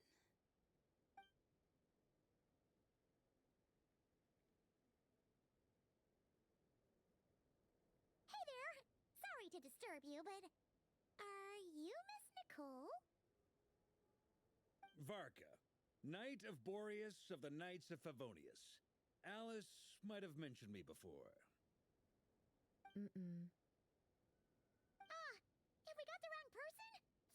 Sorry. Well, this is awkward. When I shook my head, I meant, no, Alice hasn't mentioned you before. Huh? Where is this voice coming from? My apologies. For certain reasons, I am unable to speak. Welcome this is the only way I can back. communicate with you. I'm actually doing green for my nail color. It might take some getting Okay. used to, I'll but I see- hope you can understand. See your stream. Hey, it's fine. I'm more shocked by the fact that Alice never speaks about me. I mean, As for you two, we have crossed paths twice before, but it is nonetheless a pleasure to finally meet you. Oh, my phone. It's really you! Thanks for all your guidance in the past. You're quite welcome. This time, things are different. We have reached the unwritten pages of the story. You might say that we stand at the crossroads of fate. Crossroads of Fate. Now then, allow me to formally introduce myself. My name is... No! Stop! Alice! I can't believe it! I had a whole speech prepared. I'd agonized over every single word. She always picks the worst moments to ruin other people's plans. I'm so sorry about that. Alice took the liberty of devising some bespoke self-introduction magic for each member of the Hexenzirkel. But I could have sworn I deleted all of the triggering conditions for it. How did it bypass everything? Oh gosh, this is so embarrassing. This is a very different side of Nicole than what we're used to. Is she not used to face-to-face interactions? Don't worry about it. We've seen that introduction magic once already, so it wasn't too much of a shock. Please go on, Miss Nicole. We'd love to hear what you have to say, or, well, communicate. Huh? Are they talking to this lady? But Will you all promise to forget that horrendously embarrassing introduction? Sorry? Embarrassing? When? Sir.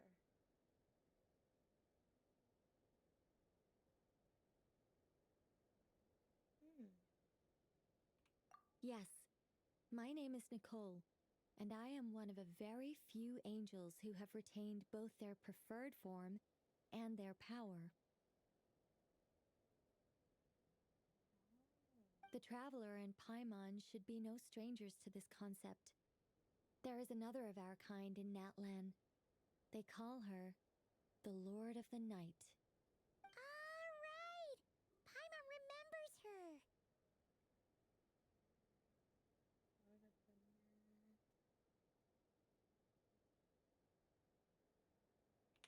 Yes. Well, I have retained more of my power than she. It's because I don't have a long-term duty to fulfill. To be more specific, no. We'll be here all day if I get into the specifics. Moving on. If I'm not mistaken, you are here because you wish to learn how one might reach the moon beyond the sky. That's right. Is that something you can give us any guidance on? Yes, I do know a way. It began with the Hyperboreans, who lived after the War of Funerary Flame. Blank looks. Maybe I should start with the background of the war. Or maybe not. It shouldn't be an issue. I'll fill in the gaps for you when we have more time. Anyway, after that war ended, the three moons retreated to beyond the false sky. The Hyperboreans were humans I once aided. They accepted the civilization and creations bestowed upon them by the angels. But despite accepting many blessings of the angels, many among them still held on to their faith in the moons. They were reluctant to accept the new order. Even after the War of Funerary Flame, they sought to contact the moon goddesses beyond the sky and receive their guidance. But all three had passed away by that point.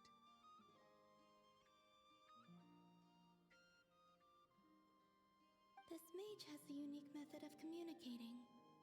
Is she talking about the moons? Yes, but they did not know. And so, still they prayed for the moon goddess's mercy. After building titanic structures that consumed vast amounts of Kuvaki, at last they glimpsed the moons and heard their voices. But of course, they were gravely disappointed. For it was then that they realized the three moon goddesses were dead. Oh, that's such a sad story. It is. Humanity was in a very sorry state at that time. The angels who had once aided them were gone, and the War of Funerary Flames had left them homeless and destitute. Just a second, I gotta ask. How relevant is all this history to the task at hand? Well, I mean, it's... Okay, it seems we've drifted into irrelevant narrative waters. It's been a while since I've had the chance to speak inside someone's head. As soon as I got started, I lost control and the words just flowed out like a waterfall. What I'm trying to say is... Right, yes, that's it. The relevant part is the ritual created by the Hyperboreans. The fact that they bypassed the false sky and saw the true moons implies that they successfully built a connection between Teyvat and the outside world. Which means, with enough Kuvaki and a sufficiently stable connection, it should be feasible to send one person over the border. Okay, so they built some kind of portal? Oh, yes. A portal. Yes. Is something wrong? You sound disappointed. I just didn't expect you to summarize it so well. It turns out I could have said all that in one word, if only I'd managed to think of it. No, please, it's fine. This is invaluable knowledge. I'll be sure to record and preserve everything in writing. Oh, really? Well, in that case, I suppose I could backtrack and add some more detail. I did gloss over a few things so far. Whoa, whoa, whoa, time out. Let's summarize what we've got first. The Hyperboreans were the last ones to use this method, right? So we somehow need to find whatever structure they built and make sure there's enough Kuvaki to power it up. Luckily, we have the moon marrow of both the eternal and iridescent moons, so we're all good for Kuvaki. Which means the key issue we need to focus on is finding the place. Am I right so far? Yes. Although I expect the structure is long gone by now. That said, what if we could take advantage of the phantoms to travel back to a time when it still existed? Well, travel back isn't quite accurate. It's more like we'd be creating a handshake between 2 points in space-time. We wouldn't even have to pick a time when it still existed. It could just be a time when it still appeared in phantom form via projection, or we could project our own phantoms, fold them together at... You look lost. Was that too hard to follow? Yeah, things got a little, technical there. Paimon's brain is reaching capacity. All right. Let me think about how to put this more simply. Okay, got it. Over the next few days, I'll search for phantoms that we can use. Once I find one that meets the criteria, I'll let you know and we'll regroup. By completing certain rituals, specific individuals will be able to enter the phantom and make it to the Hyperborean structure. If everything checks out and it looks feasible, we'll just need to wait for Moon Prayer Night, and we can send the Moon Goddess back home. I'm really skimping on the detail here. Is this making any sense at all? I think so. For now, we'll just wait to hear from you. Yes. Basically, yes. Great. Counting on you. In the meantime, we'll focus on finding the Moon Goddess's name. My name? Are they looking for a way to stop me from disappearing? Excuse me, Miss... Go on, Miss Nicole. This conversation was a little all over the place. I didn't catch your name. I am Lauma, of the Frost Moon Scions. Ah, I did wonder.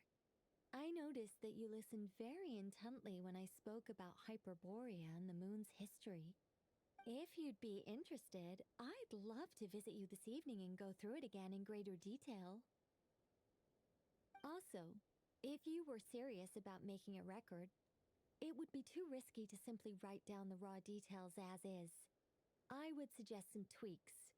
Maybe rewrite the stories as fairy tales or fables, perhaps even prayers. Anyway, we can cross that bridge when we come to it. So, see you later then? Oh, and no need to prepare anything. Just a cup of tea will do. See ya! She seems friendly. It's just... It's so nice to find someone who's actually willing to listen.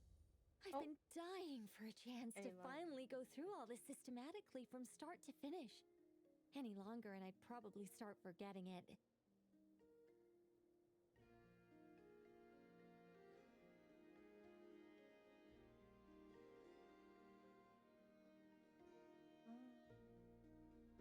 Any longer. Now Paimon gets why Alice told us to mind our heads. What did I tell you? A lot of quirky people in Alice's orbit. Now then, the next order of business is, where do we start looking for the Moon Goddess's name? Maybe the rest of what Nicole has to say might give us some clues. Once I've heard her out, I'll summarize the salient points and share them with you all. I'm also inclined to review our other documents. Yes, our faith was first established by our Hyperborean ancestors, but many of the more factually accurate records are from after Kuthar's birth.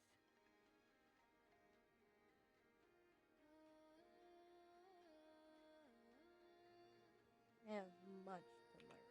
Sounds like we're gonna follow Columbina's journey through Devat, huh? In that case, we'll start by heading to the Frost Moon Enclave. Sounds like a plan.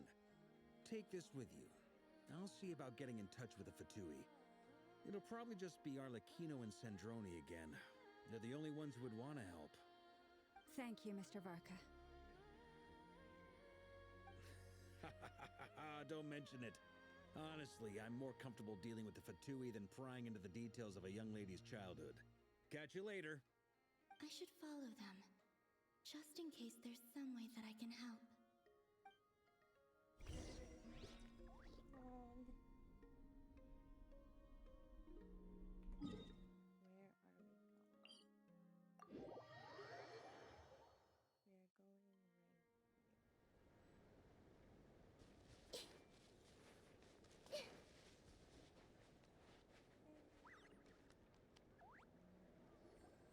A while ago, I took the time to organize all documents in our possession that pertain to that. What you see here is the material I consider reliable. You're saying there's unreliable material too? Yes. Most of the information we have was transmitted through an oral tradition. Inevitably, some of her stories were mythologized and deified over the years through countless retellings. That's why I organized them into reliable and unreliable. There's no sense seeking answers in history unless we can ensure the veracity of the historical record. Makes sense. All right, let's take a look through.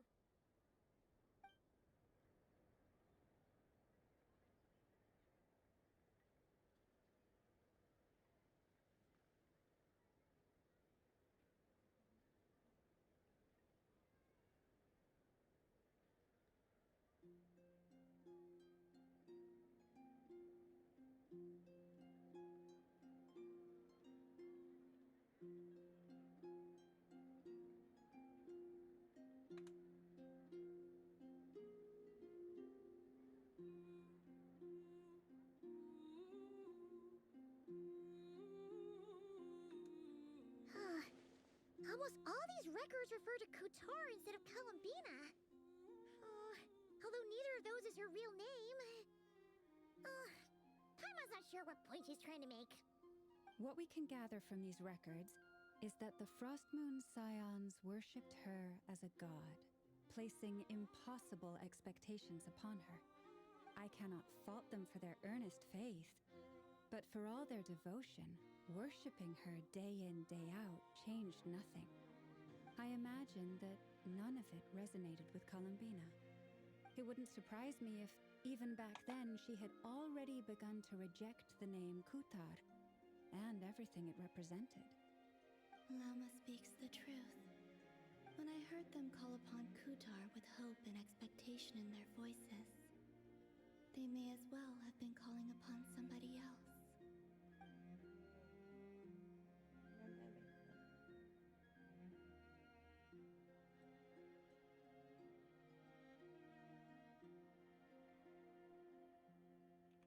Well, that's a bit complicated. I looked at the level of detail, perceived authenticity, prose style, and how realistic their portrayal of Kutar seemed to be.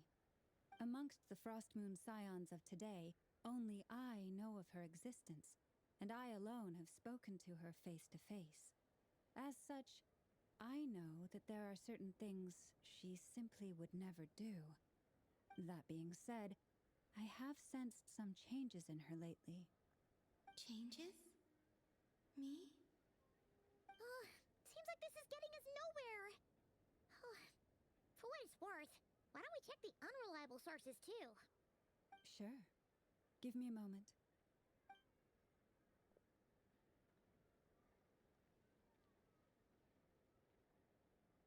Exerting but a fraction of her divine might, Kutar sheared a great mass from the snow-capped mountain and cast it into the sea, upon whose surface shone the mirror image of the moon. Thus was formed the island of Hisi. Yeah, right. That doesn't even begin to pass the sniff test. the 3 moons are naught but lies through and through.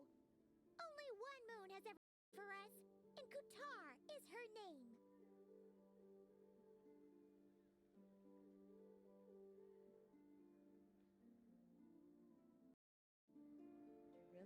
The vast majority of ancient texts are filled with fanciful tales like these. I trust you understand my criteria a little better now.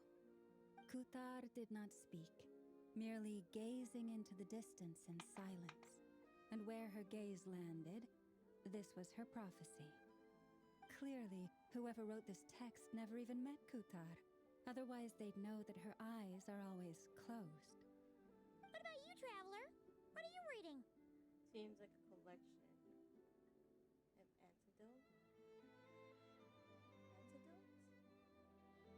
Right? Come on, let Paimon see.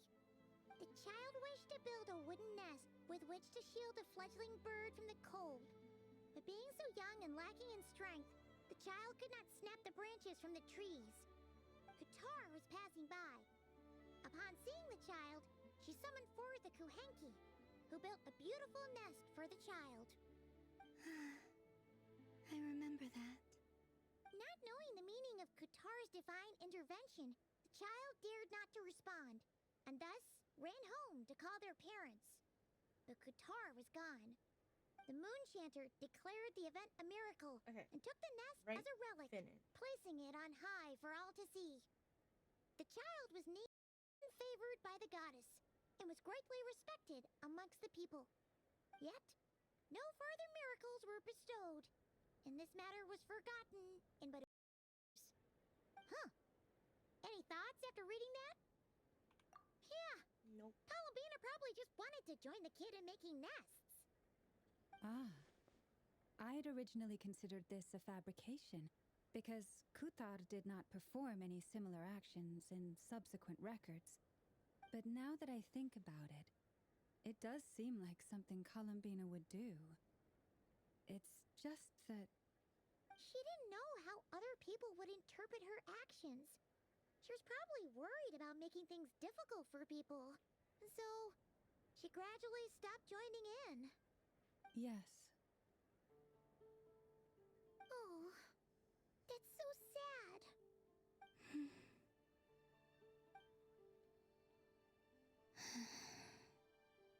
And now, I can make no such gestures of warmth, even if I want to.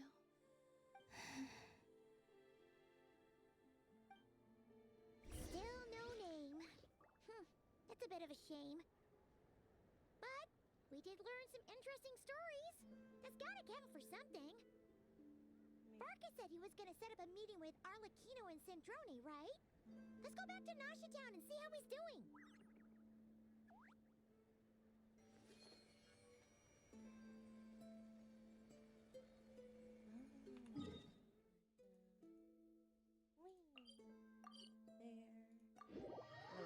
Fly. Let's just fly down over there.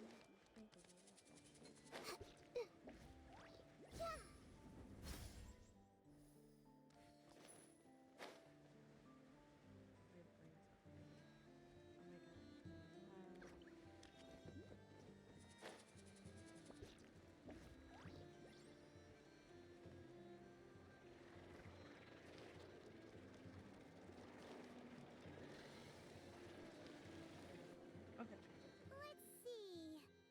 There's Varka. Oh, and it's Durin and Albedo too.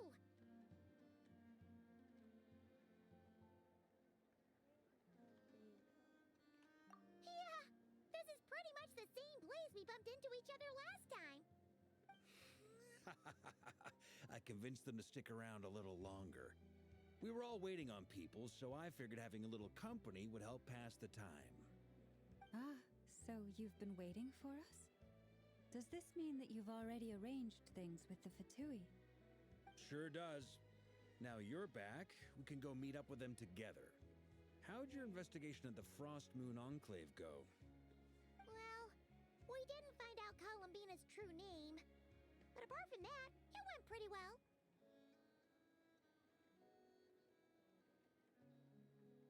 We learned some stories about the earlier days. Aha, just as well that I didn't tag along then.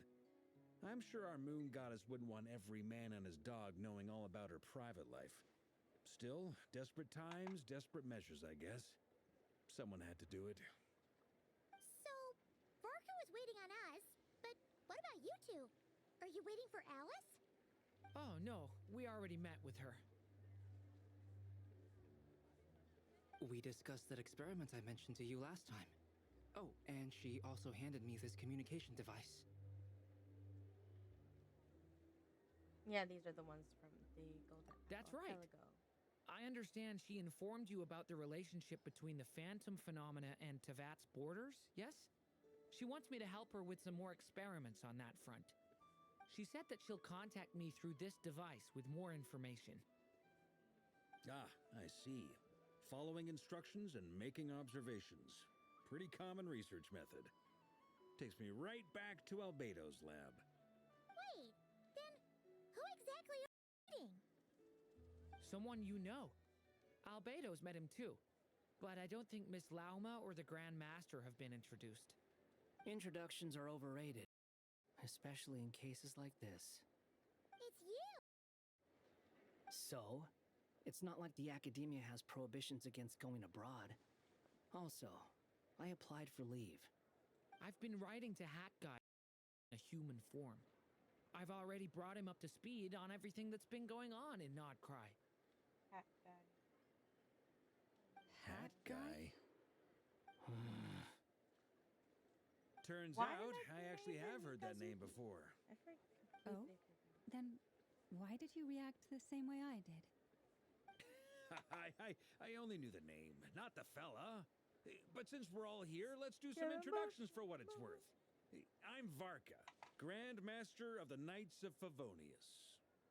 Lauma, Moon Chanter of the Frost Moon Scions. And I'm a Driosh from the Vahumana Darshan of the Sumero Academia. Hat Guy. Good to see you again, Mr. Guy. I believe we last saw each other on the boat ride here. Oh, they came to Nodcry together. Mind you, the only reason I came here is because there's someone I want to look into. Who's that? The Doctor, also known as Dottore, second of the Fatui Harbingers.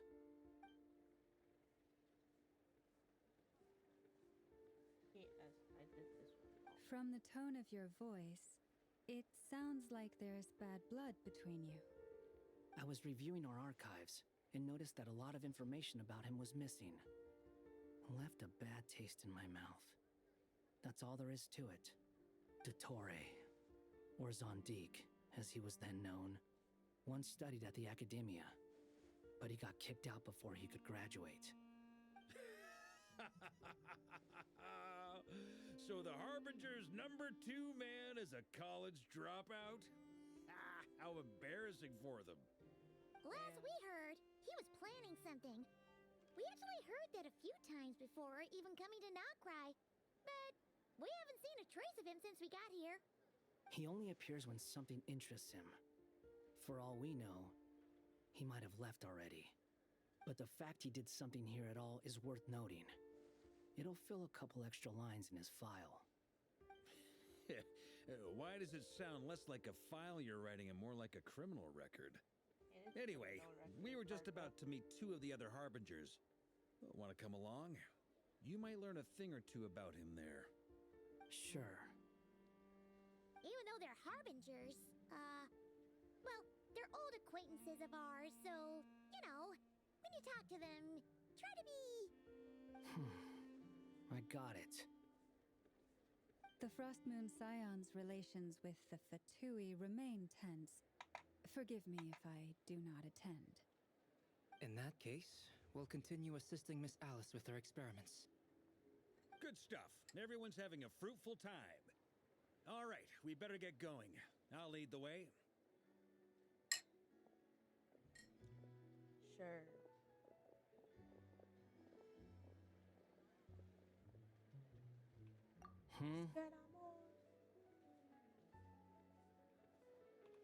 Well, yeah, that's obviously part of it.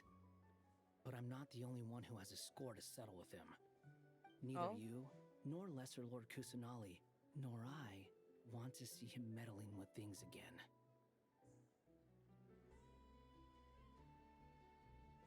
Fair enough. What's the hurry? Don't worry. Pigeons always know which way home is. You're not wrong, I guess.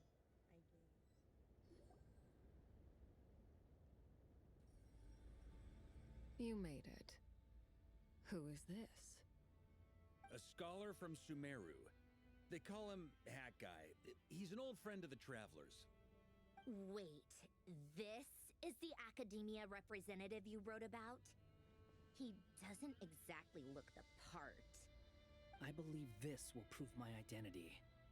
You'll notice it bears the seal of the Sanctuary of Surasthana. Well, what do you know? So it does. All right then. My mistake.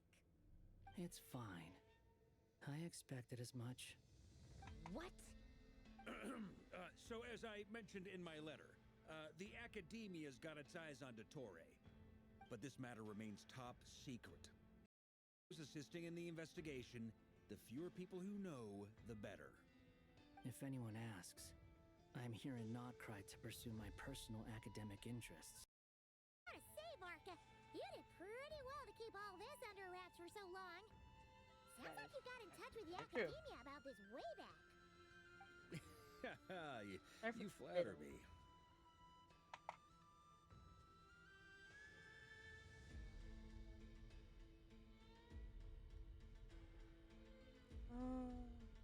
They're all carpenters. Where do I even start? Remember that time we fought Rerir at Star Sand Shoal? He sure let me have it then, didn't he? I'll bet Dottore had that all sketched out, with me as his convenient little pawn. He could not care less about us if he tried, but hey! The feeling's mutual. Does Dottore really strike you as the sort who values his relationships with his colleagues? Fair point. Definitely not. Which is why I always keep my guard up whenever he starts making suspicious moves. To that extent, our motivations align. On top of which, I consider you trustworthy people. Now, back on topic. In the wake of the Reikir of Solnari episode, Sandrone and I grew suspicious about Dottore's complete inaction during the entire affair. So we tried to find out what he'd been up to, but unfortunately to no avail. He never lets anyone in on his plans. The more he cares about something, the more secretive he gets. Indeed. Perhaps he believes that by keeping a low profile, he can avoid trouble. But that trick isn't going to work on his colleagues. Yeah, I mean, he's been researching the ancient moon's remnants. And he's been trying to get his paws on the moon marrows. Only an idiot would believe he doesn't have something more planned. With this in mind, I returned to Snezhnaya and relayed my thoughts to Her Majesty the Tsaritsa, entreating her to have him recalled. That's pretty direct. Did the Tsaritsa agree? Yes. I made it abundantly clear that the Fatui's business in Nodcry is almost concluded, and we do not need 3 harbingers in this territory. Her Majesty concurred. Accordingly, Dottore has returned at her orders. I imagine he is continuing with experiments, which no one besides he would ever have any interest in. Common sense might mean nothing to him, but he's not stupid. He knows that no good can come from opposing the Tsaritsa. Smarts alone won't get him all the way. He needs the Rooster's resources and Regrator's Mora, both of which the Tsaritsa can strip from him by waggling a finger. But doesn't he have a track record of publicly following orders while going against them in private? He probably has it down to a fine art by now. Wouldn't put it past him. We worked together on a research project once. Only briefly, but it was enough to show me that we're fundamentally different people. He has no interest in doing things methodically, stage by stage. His thoughts jump all over the place, And the moment his curiosity is satisfied, When you don't know or that he you're gets the the problem. results he wants, he disappears. But I feel like The he only does know similarity himself. we share is that once we set our minds on doing something, we will see it done, whatever it takes. Oh, we definitely saw some of that in your battle with Rerir. You got so competitive. Ugh, do not remind me. Then I believe we all concur. Dottore will not simply give up. Fantastic. Now this is turning into a whole day of unpleasant memories. Ugh. Are you talking about the moon marrow stuff? He also strikes me as the kind of person to disregard experimental regulations, ruin all the equipment, and go way over budget. Then leave the first person he can find to deal with the fallout. Exactly. Yes. This one time, he was running some high-temperature experiment and the substance exploded. But does he care? No. He orders his subordinates to open the device so he can observe the results, which causes the gas inside to leak out. That gas was poisonous. If I hadn't been there, who knows how many people might have died. And after all that, he left. While I was still cleaning up after his mess. What a waste of time, he said. Waste of time? The nerve! He wasted my time! You've been bottling that up for a while, huh? Hat guy, I must say, you seem awfully familiar with internal Fatui affairs, especially when it comes to Dottore. Thank you, Lady Harbingers, for providing such valuable information. I have no other questions for now, so I'll be on my way. Wait, what? You're just gonna leave? You're welcome to join if you want. Ugh. Just when Paimon thought he'd finally mellowed out. He makes quite the impression. I'll say, I've met tons of headstrong people, but not many of them would join me in bad-mouthing Dottore. Anyway, back to the main agenda. Barca, you said that Columbina has gone missing? Or rather, disappeared. Yeah. We're working on building a connection between her and this world. The simplest method is to find out her real name. I've actually asked her that question before, but she said she didn't know. Considering our relationship, I doubt she was lying to me.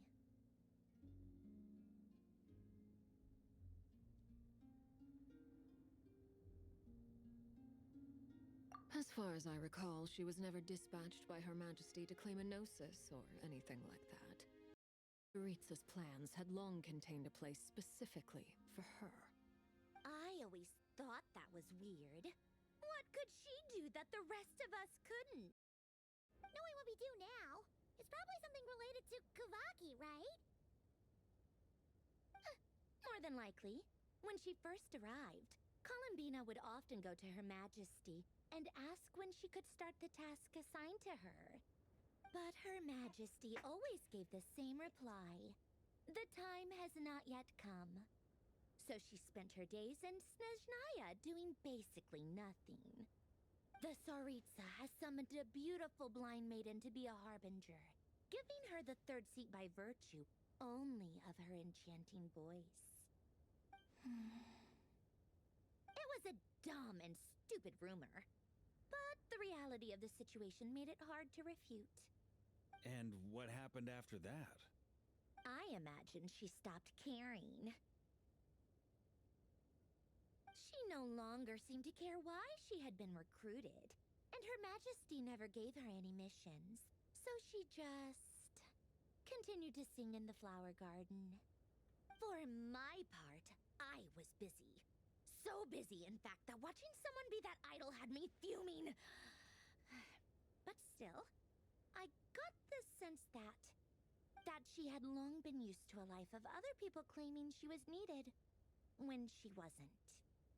I just felt that having a place to stay would cost me something eventually. And so I waited quietly for the day that I would have to pay the price.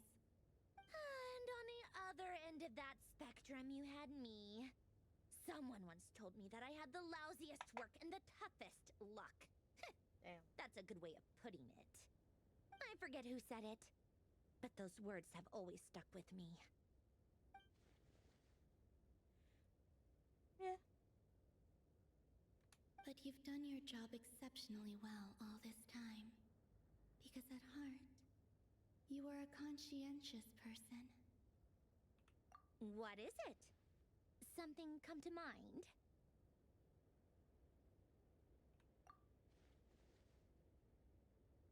Oh, to shout it to her from the rooftops. That's cute. That makes sense. Nothing screams "you are needed" like your name shouted from across the town. Well, good luck with it. But if you ask me, Colambina is still the most shoutable name. I'm just so used to it now. After all the arguments we've had, I can't be bothered trying to remember another name for her. Nor I. Sandrone. Harlequino.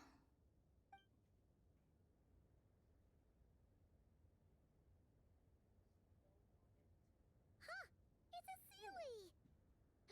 Does that mean Nicole has news for us? Oh, this one. Ladies, I thank made you a for your hospitality. I literally If the made, chance ever like, comes up, I definitely owe you both a drink sometime. Because I'm it was sure supposed it to be will. here, the middle. You can make your own way out. Heck, you've been here enough times, you probably know your way around better than I do. Okay. We'll be in touch in this situation. Okay, time to do what adventurers do best. Follow that Sealy! Thanks, Paimon. That really helps.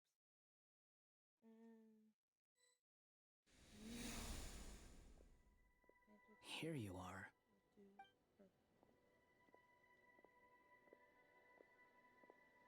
Oh, hat guy. How come you're back so soon? Did things go all right with the Fatui? Fine. Totori's been summoned home by the Tsaritsa. Couldn't get much more than that. How about you? Any progress with the investigation? Unfortunately not. We've tried everything. Different phantoms, different locations, different points in history. But the results were the same each time. Abyssal monsters roaming the land. People crying out in despair, with no hope of being rescued. Every time I see it, I think, is this what it was like in Mondstadt when Dragonspine Durin attacked? And if I fail in the task I've been given, create yet another tragedy. That's just meaningless speculation. When we encountered similar phenomena previously, Flash carrying. I tried to interfere with those illusions, using sounds and lights to guide them. However, I'm just flash we carrying, could not like change the their land fates. I just wanted to try. At most, we were able to extend their existences. The events of the past are like fate that has been written into Irminsul. The living thing in Teyvat that can escape its past. But Miss Alice instructed us to try to find ways to change the outcome that these phantoms face. It's an impossible task. Can't you just refuse? Since she asked us to do this, I feel like it can't truly be impossible. Or if it is, well, mages can make the impossible possible.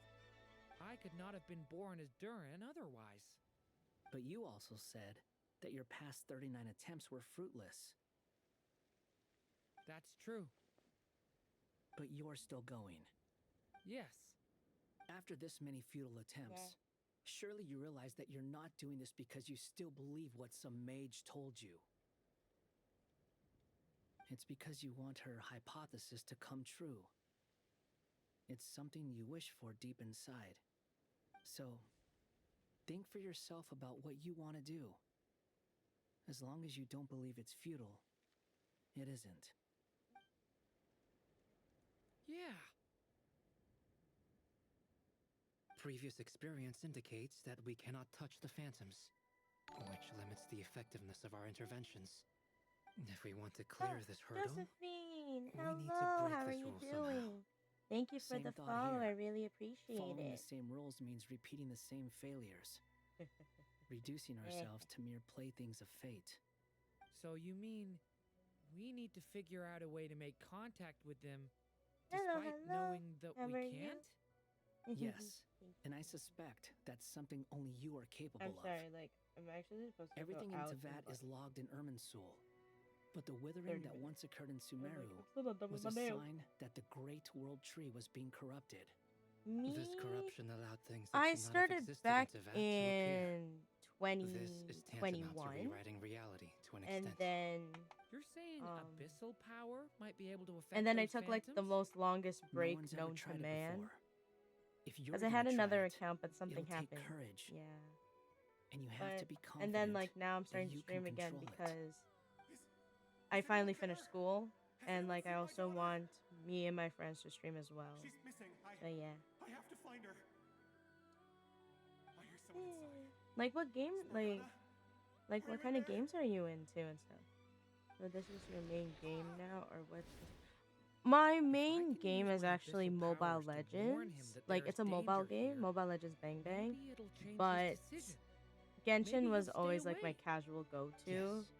If The I important actually thing want to is like not the sit down nature and of the just like power, but watch rather how watch you like a use it. story happen or anything. To intimidate and obstruct. Like what games are you like? What other games are you actually into? Sounds about right for the Abyss. Let me try. And also I should Mobile be able to Legends for influence me that thing. is like the game that like I'll stream. Have you seen a little girl? It is. It really is. What? This isn't the time for that! Just run!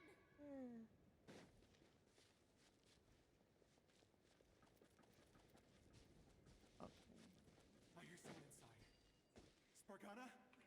Are you in there? Durin can use the power of the Abyss to affect the world in which the Phantom is located.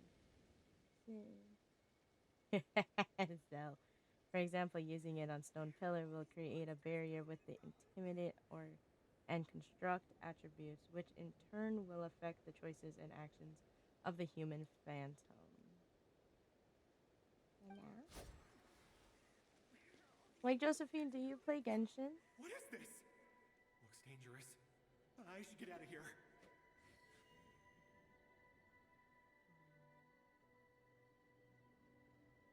Oh, Cult of Lamb. He really left. Ha! We did it. Don't celebrate too soon. Follow him. See what he does next. Oh, okay. Actually, no, that's actually amazing. I actually never heard. Monsters Oh, approaching you're from the using front. Sky's account? You need to Boy. stop them and create an opportunity for him to hide. Okay.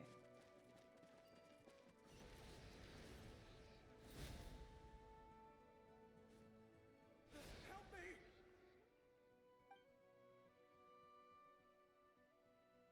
I don't think so. I think you can. Monsters approaching from the front. You need to stop them and create an opportunity for him I'm to not hide. gonna lie. Anybody's account's amazing if you put your mind to it. No! There's a monster ahead! Yes, ma'am. Ooh, what is your main? Wait, is that the barrier I Or saw like your earlier? 4 main people Why that is it you play appearing most now? of the time? It's as if someone's controlling it.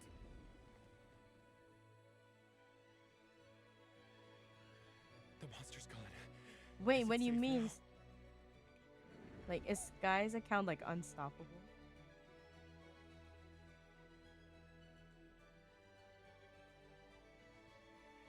The barrier's gone too. How odd. Anyway, I guess I'll keep going. Quickly. Let's What? keep up. Oh my god, that girl grinded her account like it's nothing.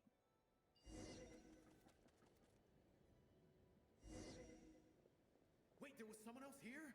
Don't go any further. We've got anti-monster traps laid out everywhere. But my daughter must just be up ahead. I have to go. It is a chill game. This way's blocked.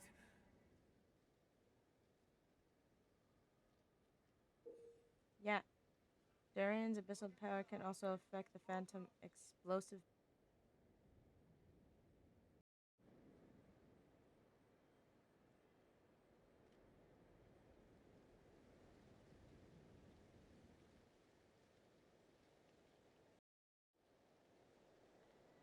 This is hers if you want to check it out. I'll check it out actually. Later though. We might be able to use the But explosives I'm not- over there, but we need to take care not to hurt him. Boy, move. How do we create a barrier for this man? Make sure to use oh, here it is. Create barrier. And I'll use the barrier to keep him at a safe distance. yes, please. This barrier seems to be helping me somehow. So what do you do besides gaming and stream? Me, at the moment, I have a side job as a receptionist at a church. And I just finished school for aesthetics. So it's either one that I actually plan on getting a job, or two, I'm actually There's still a planning chance on they're making in. my own Use the business. traps. With, of course, with my bestie and my other friends, because mostly all of them are business oriented. Fish move. Like, what do you do for a living, Josephine? One. Yes, ma'am. Phantom has met its end and returned to its place of origin. Oh, okay. So I have.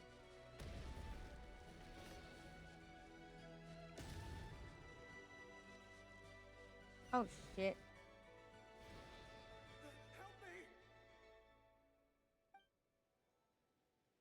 Okay, so. Ooh, you have a job at a coffee shop? What's the coffee shop's name?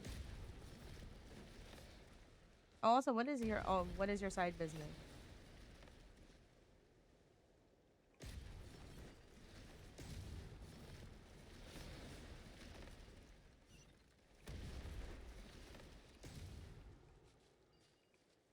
Ah, shit. Help me!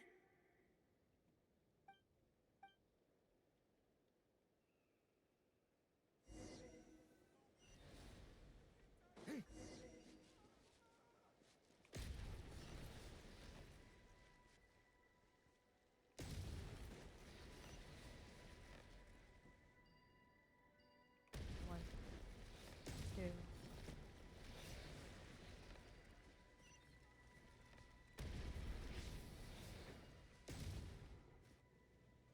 Ain't no way.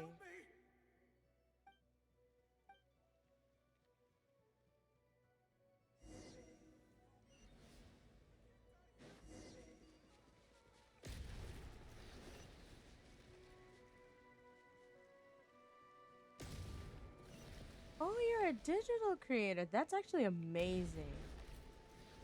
I would love to see your work sometime, actually.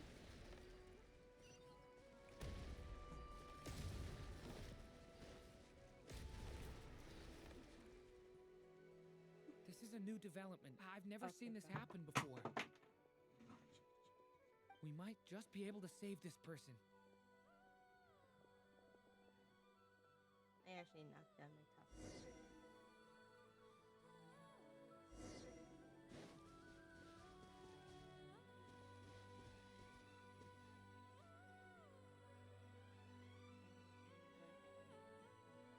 Hello there. Have you seen my daughter? Spargana is her name. She's carrying a large backpack. Get out while you still can, you fool. You won't find any survivors here. But I can't just leave her here. She must be so scared right now. Sorry. Wish I could help, but I haven't seen her. You'll just have to keep looking. Okay, thank you. Just keep swimming. If I do find her, I'll get her to shelter and come back for you. Don't bother. I've got nowhere left to go.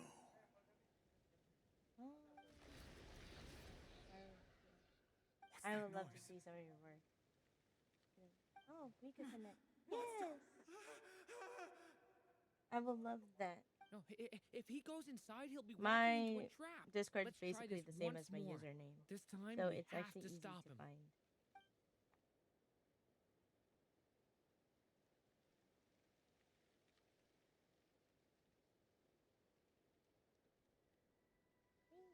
Sorry, I'm just like looking for the same.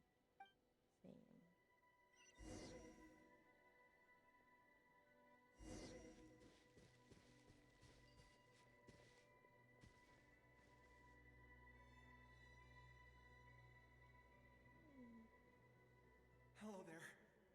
Have you seen my daughter? Spargana is her name. She's carrying a large backpack. Get out while you still can, you fool. You won't find any survivors here. But I can't just leave her here. She must be so scared right now. Sorry. Wish I could help, but I haven't seen her. You'll just have to keep looking. Okay, thank you. If I do find her, I'll get her to shelter and come back for you. Alright. Don't bother. I've got nowhere left to go. Most likely I did. Just hold on. I'm so sorry. Monster! No, if he goes inside, he'll be walking into a trap. Let's try this once more. This time we have to stop him. Oh, there it is. I was like looking for this. I don't know where my phone went. Most likely. Why? How will I know where Spargana's gone like this? You know what? I'll trust this strange barrier. It's gotten me this far after all. Okay. Just hold on, let me.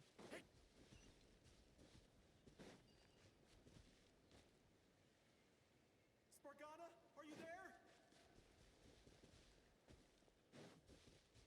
Maybe she's choking.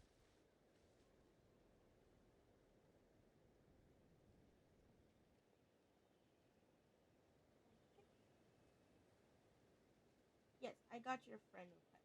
Let me see. A friend request.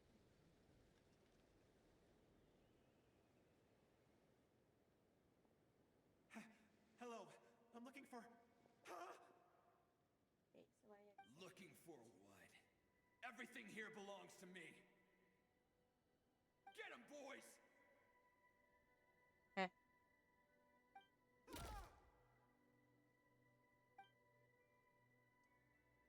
Man probably died.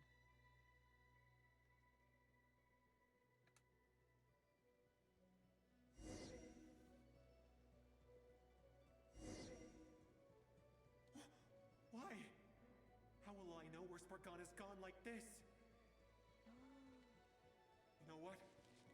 I'll trust this strange barrier. It's gotten me this far after all. What? Hey! Let us out!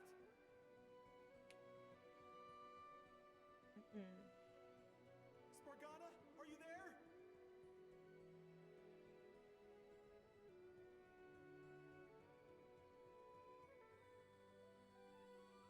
I really enjoy your stream in the back. Oh, thank you, thank you.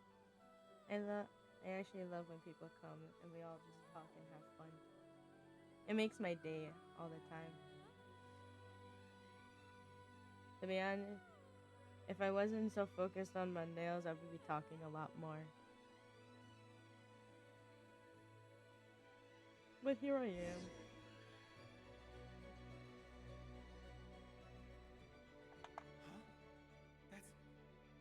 Looks like one of my daughter's books. I'm actually glad that you actually came by. So Thank you. thank you so much. Yes, it's one of hers for sure. That's her name on it right there. She left her backpack here.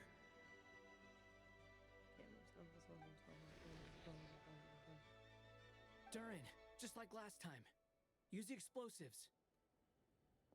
No, please, don't make me do it. Don't make me do it. Don't make me do it. Don't make me do it.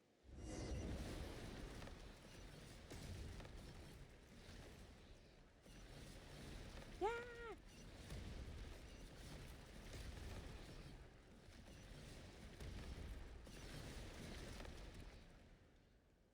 Okay.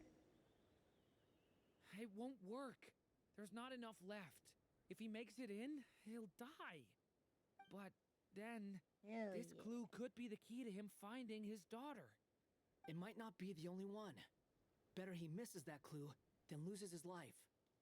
I guess so.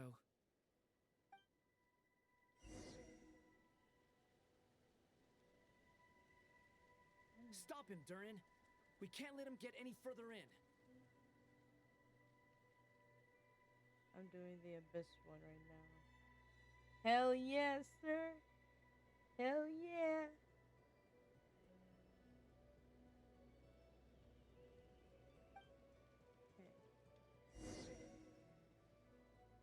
It won't work. There's not enough left. If he makes it in, he'll die. Those But promos. then, Yes. This clue could be the key If to you're a him free finding two his player. daughter. It might not be the only one. I feel you, man. Better he misses that clue than loses his life. Like I guess there's so. there was like so many past ones that I missed that I really wanted to get, but I couldn't get. No character. Stop him, Durin. We can't let him get any further in. T.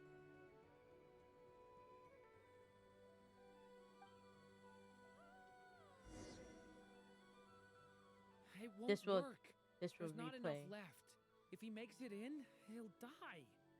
But then, this clue could be the key to him finding his Yeah, this daughter. guy has like It might not be the only one. Huh? Better he misses that clue than loses his life. I guess so. Is she a person that pays? Stop him, Durin. We can't let him get any further in.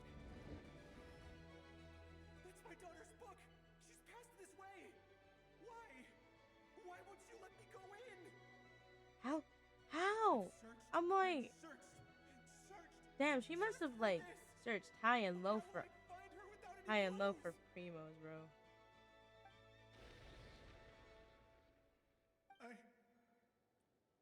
I no longer have anywhere else to go. What? Girl, where are you getting this magical money from? I want some of that too. I'm sorry. I'm so sorry. Okay. He refuses to go anywhere else. Whether he Okay. opens this door or not, all that awaits him Yeah, now fine. is death. My nails are done. We I'm actually couldn't pretty happy change with you. his fate. I'm pretty happy. Albedo? These are cute. Hat guy? Let's try one more time. I don't know how we're gonna do this, but I don't want to give up either.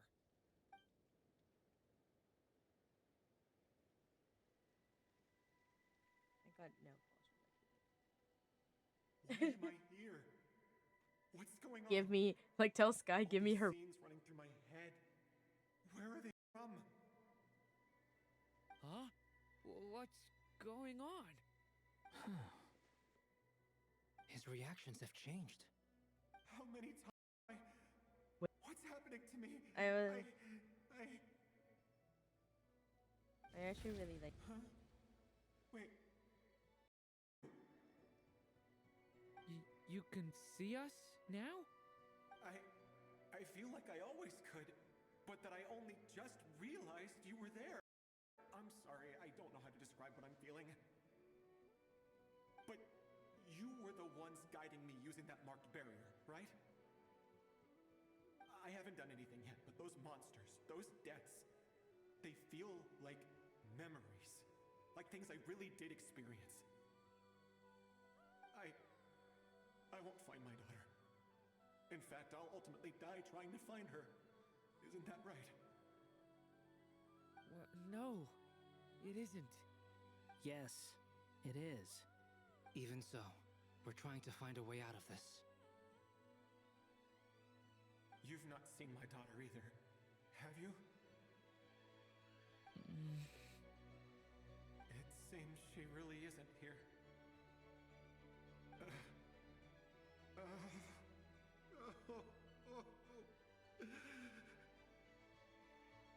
I'm sorry we couldn't help you.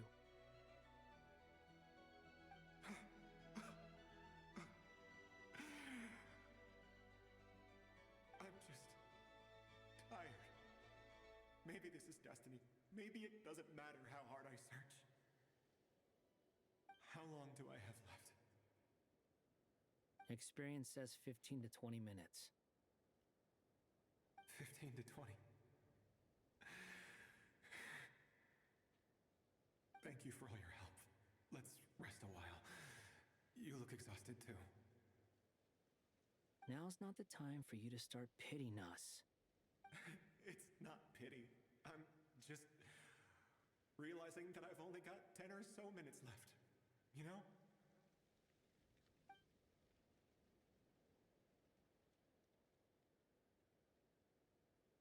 You say you're from Mondstadt, yes?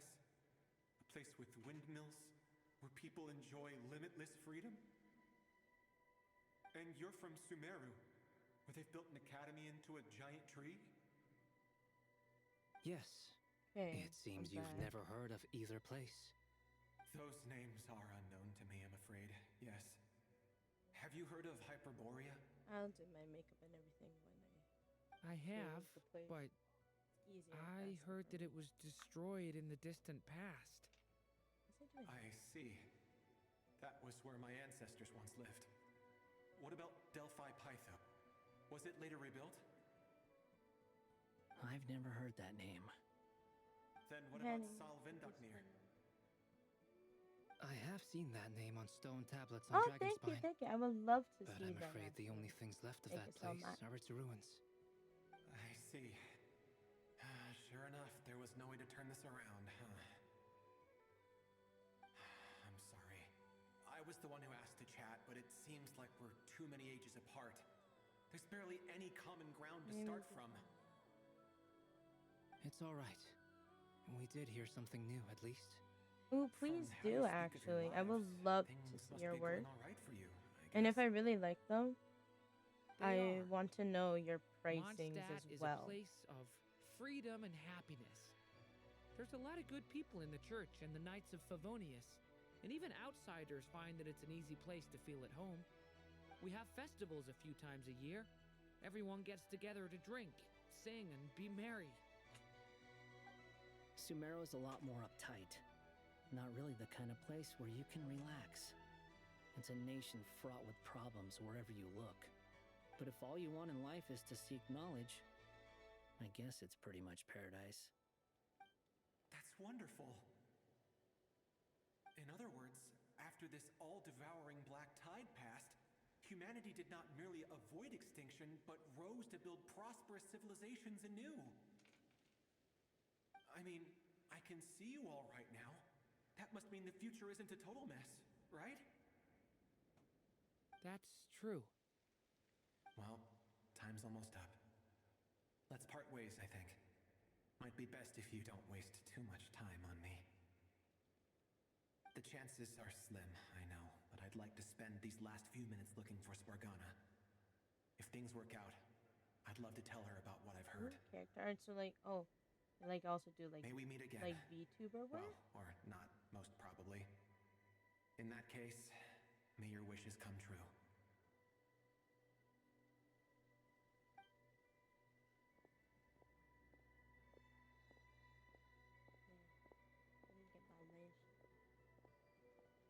He's gone. In a few minutes, he will meet the end that was his to begin with.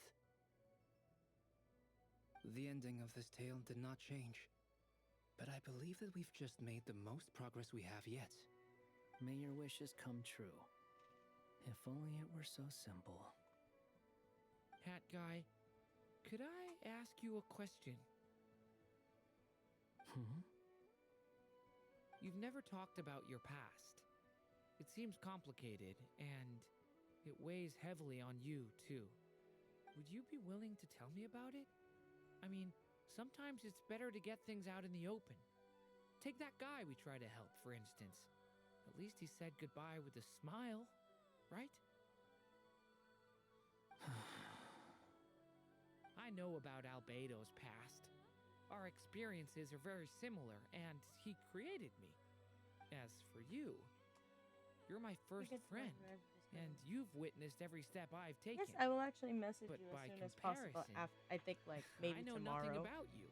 Because I have Either to way, go. I mean, like, we're still best friends. the outing today. But if I knew more about you, Usually I stay. I might understand your thoughts a bit better. I've told you about myself. I'm a student at the academia. And what did you do before that? Prepared for the entrance exam? All right. If you really don't want to talk about it, I won't press you any further. I was a puppet built from the branches of a white tree, using technology left behind by the Conrian schools of mechanical engineering. A white tree? You mean an Irminsul tree? Yes, a branch of Irminsul that was once connected to the main tree. So you had a human creator too? Yeah, but my creator abandoned me after deciding that I was a failure. After that, But it wasn't.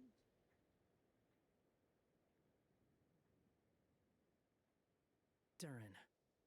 Resisting the influence of the abyss, suppressing the urge to destroy, trying to do the right thing. None of these things are easy. But no matter how hard they are, trying to rewrite past wrongs is far harder. You asked me if you would create a new tragedy if you failed.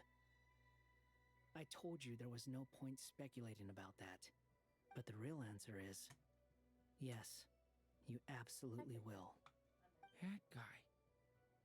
But at least you've got people here to help steer you away from the wrong path. So, just keep aiming towards the light. I will. I promise. All right, break time's over. Hello, Durin speaking. Hello, friends, it's me. What have you been up to? I'm detecting some unmistakable fluctuations here at the border. The amplitude isn't particularly high, but they're completely different signals from the ones before, and the scale is comparable to those I've detected previously. Alice, we were unable to save that person. However, he appears to have retained a portion of the memories gained through that cycle, and was able to hold a conversation with us. I see. Well, that is rather odd indeed. It definitely merits further attention. Could I trouble you to keep trying the same approach? I need to gather some more data. Counting on you. I should probably have Nicole come and check this out as well.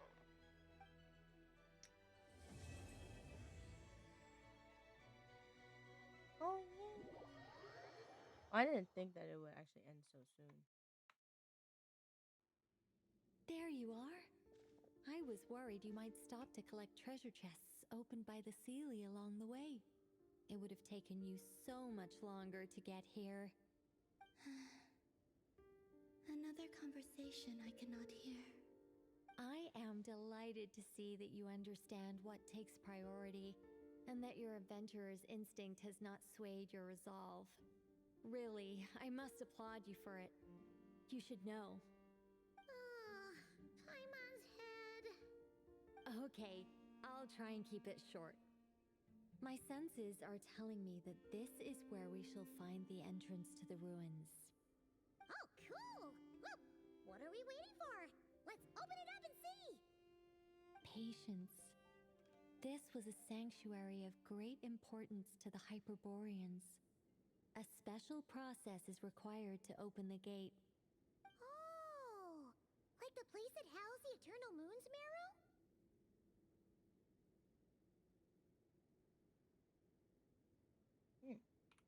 I have to go back. Okay, so what's the plan?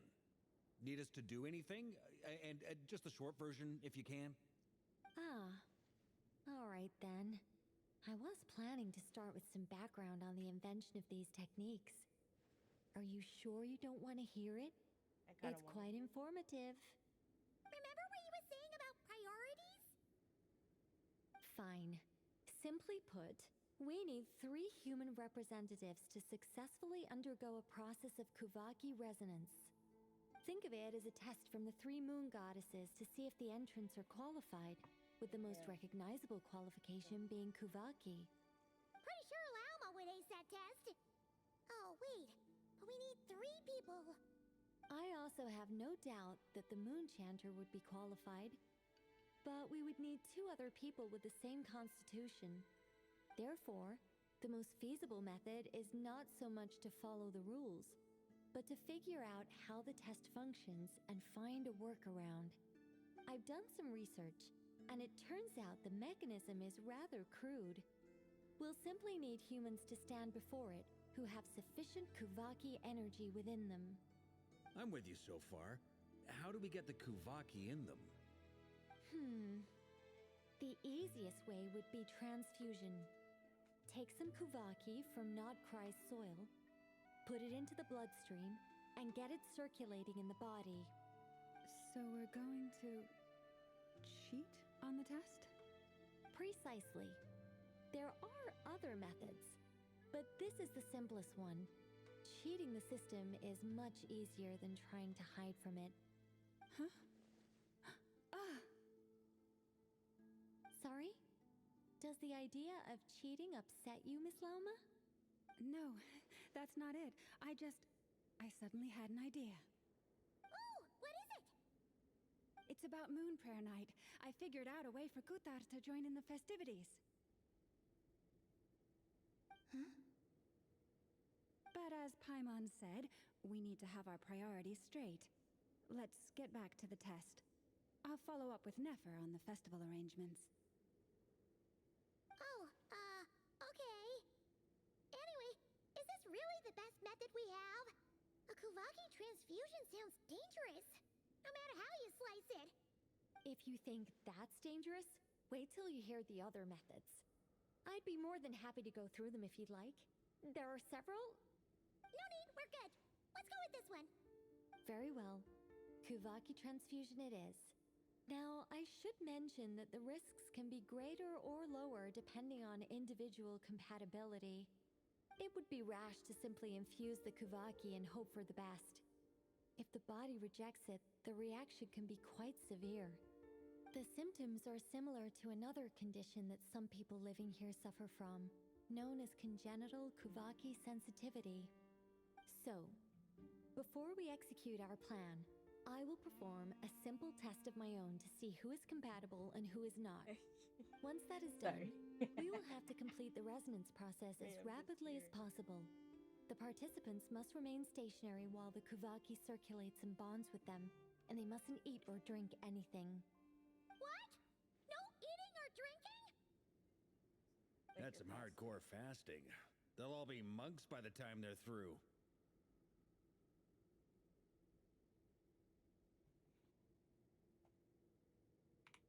3 days.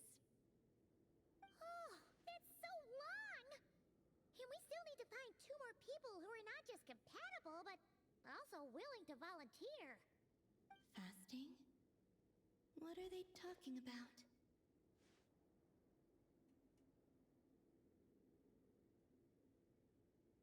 Yes, this is what happens when you try to put on clusters. I never thought putting on clusters would be such a big deal.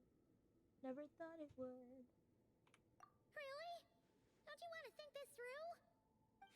Haha, count me in too. 3 days without food?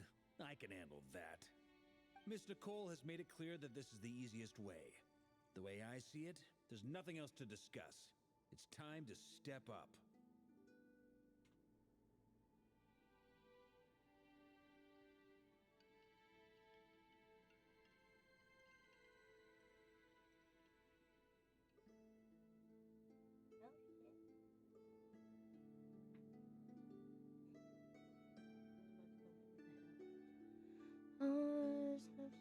compared to Columbia.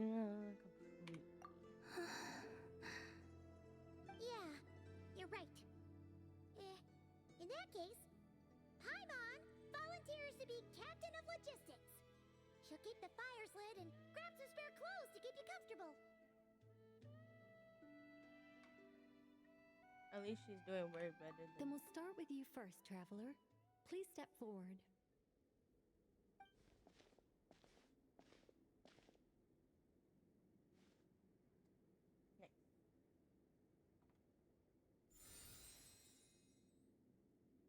How's it going? Do you feel anything? No. How about now? Nope. And now? Still nothing.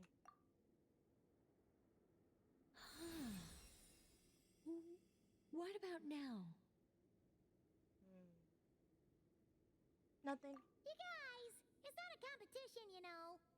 All right, I'm officially impressed.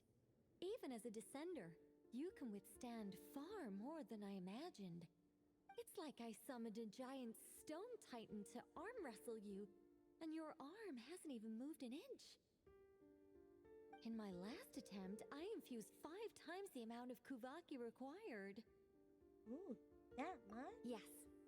Safe to say, compatibility won't be an issue for you. You're eligible to join. You're next, Mr. Varka. Sure, here goes nothing. All right. I'll start where we left off. Oh, 5 times the required Kuvaki dose. Whoa, whoa, whoa. Hey, hey, wait a minute. Oh, what the hell? How's it going? No, not great. I kind of want to puke. Feels like I've been drinking too much. A few bottles of wine, then a big stein of Dark Horse. Some hard liquor from Liyue mixed in. You think this is funny? I just lost to a young lady in an arm wrestling contest. I'm never gonna live that down. That's sad. My but it's apologies. okay. I'll lower the concentration and try again. Oh. How's it going now? I'm not as dizzy as last time, but I can still feel it pulsing around. In that case, you wouldn't be an ideal choice, Mr. Varka. Let's try someone else. Oh. Okay. Hi, baby. How are you? Darling, how are you doing? Like, I accepted your thing, your collaboration, but it literally said it declined.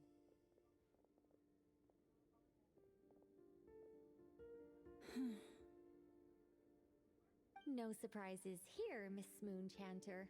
You're perfectly compatible. You may join. Oh yeah, and I'm actually almost done. Hopefully this will be done. I'm getting a slight headache. Shame. You were so close. Whoa. I'm wearing the brown dress, not the one that we bought recently, but I'm wearing the short one. Well, The one that like start a walk. my chest The doesn't want, Hexen my Circle is chest an refused to close. organization that cares for and protects children. Like, if you want, you can wear We will dress, not have them or do like dangerous the rest things. of my family, they're just Not wearing even pants. tests. I think Lala's either wearing skirt or like she's wearing pants.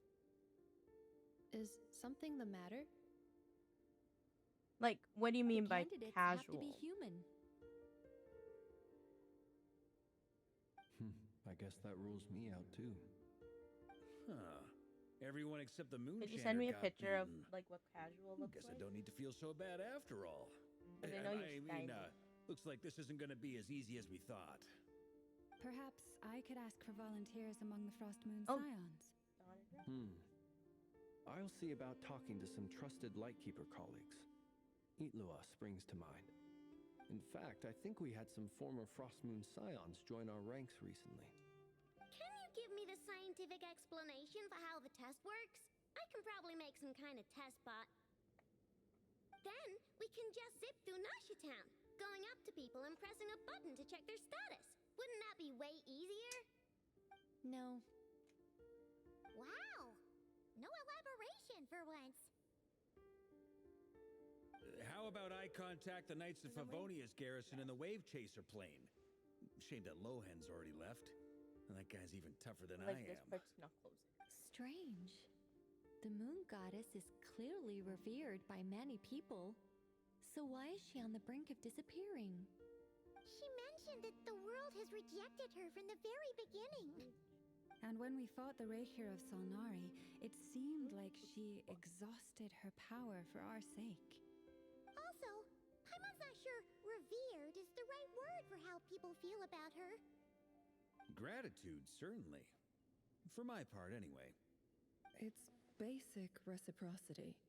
Like, she helped if us, you want to wear like so casual, she deserves our help in I return. would suggest just to Yeah. keep it in a bag. Even though she So then you looked like can she wear it didn't care, she still saved a ton of people, including me. A review of Level the 12 relevant of data this is leads me to hard, conclude man. that Miss Columbina I gave is a up. good person. I gave up doing the abyss and just did They really think so? I think like once like fully I'm like super surprised that Columbina isn't wanting her Primos actual name, badly. though. I think it really suits her. It's light and graceful and, yeah, just a really pretty name. No, it's all good, girl. Unfortunately, that's not our decision to make. Columbina. That was the code name the Fatui gave me. But it also came up in the song I heard when I was born. Speed is just Is that really all there is to it? What do I truly think of my own name? You need. Is there anyone left who will still call me by that name? I think if you have like just a powerful enough Geo, then you're okay. But you need at least one lunar character though. At least one.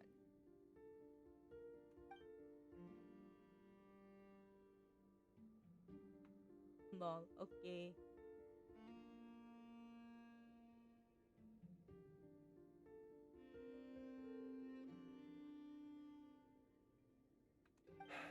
Moonprayer Night is getting closer by the day.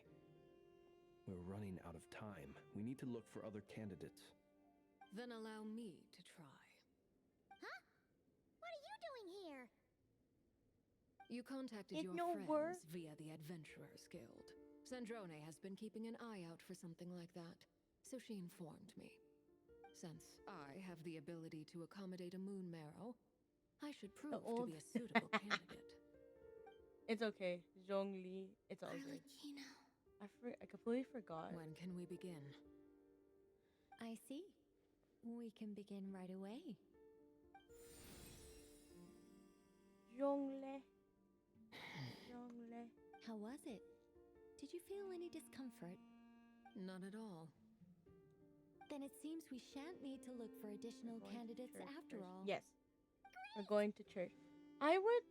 No, I think you need you. Like Paimon said, I the think rest you of us just can take need turns making sure the one three of us lunar stay character warm and and comfy.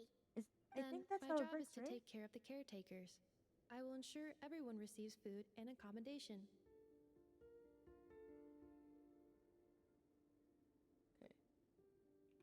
I'm ready as well.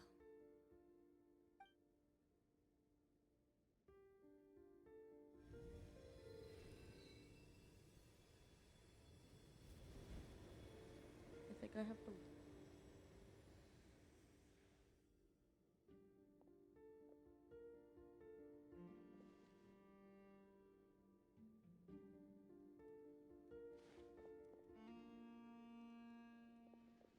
Damn, I can't find the hole. Not just a lunar. Then, like, I completely forgot about how it works then. Do we have a lunar character? A lunar geo character? Do we have one? Okay, found it. The work is done. The sacred scroll But it shut. just doesn't fit. The stars grow dim. The people silent. The white sun sets. The silver moon rises. Okay. No. O path It's to just the that temple, I think I didn't pull appear for that now version. before us.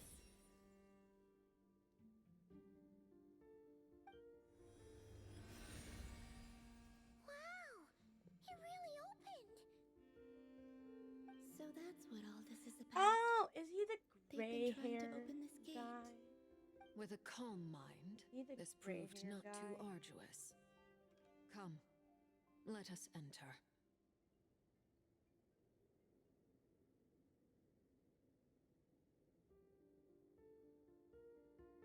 Oh wait, it's great. Yeah. Okay. It might be best to eat something first. Take care to chew properly and swallow slowly. It will give your body time to readjust to the digestion. They will It's all head in good. soon. They will need to enter this gate. Please. Huh? I cannot pass through. It has been 3 days. My strength is all but can I really hold on until Moon Prayer Night? Hopefully. But what the hell?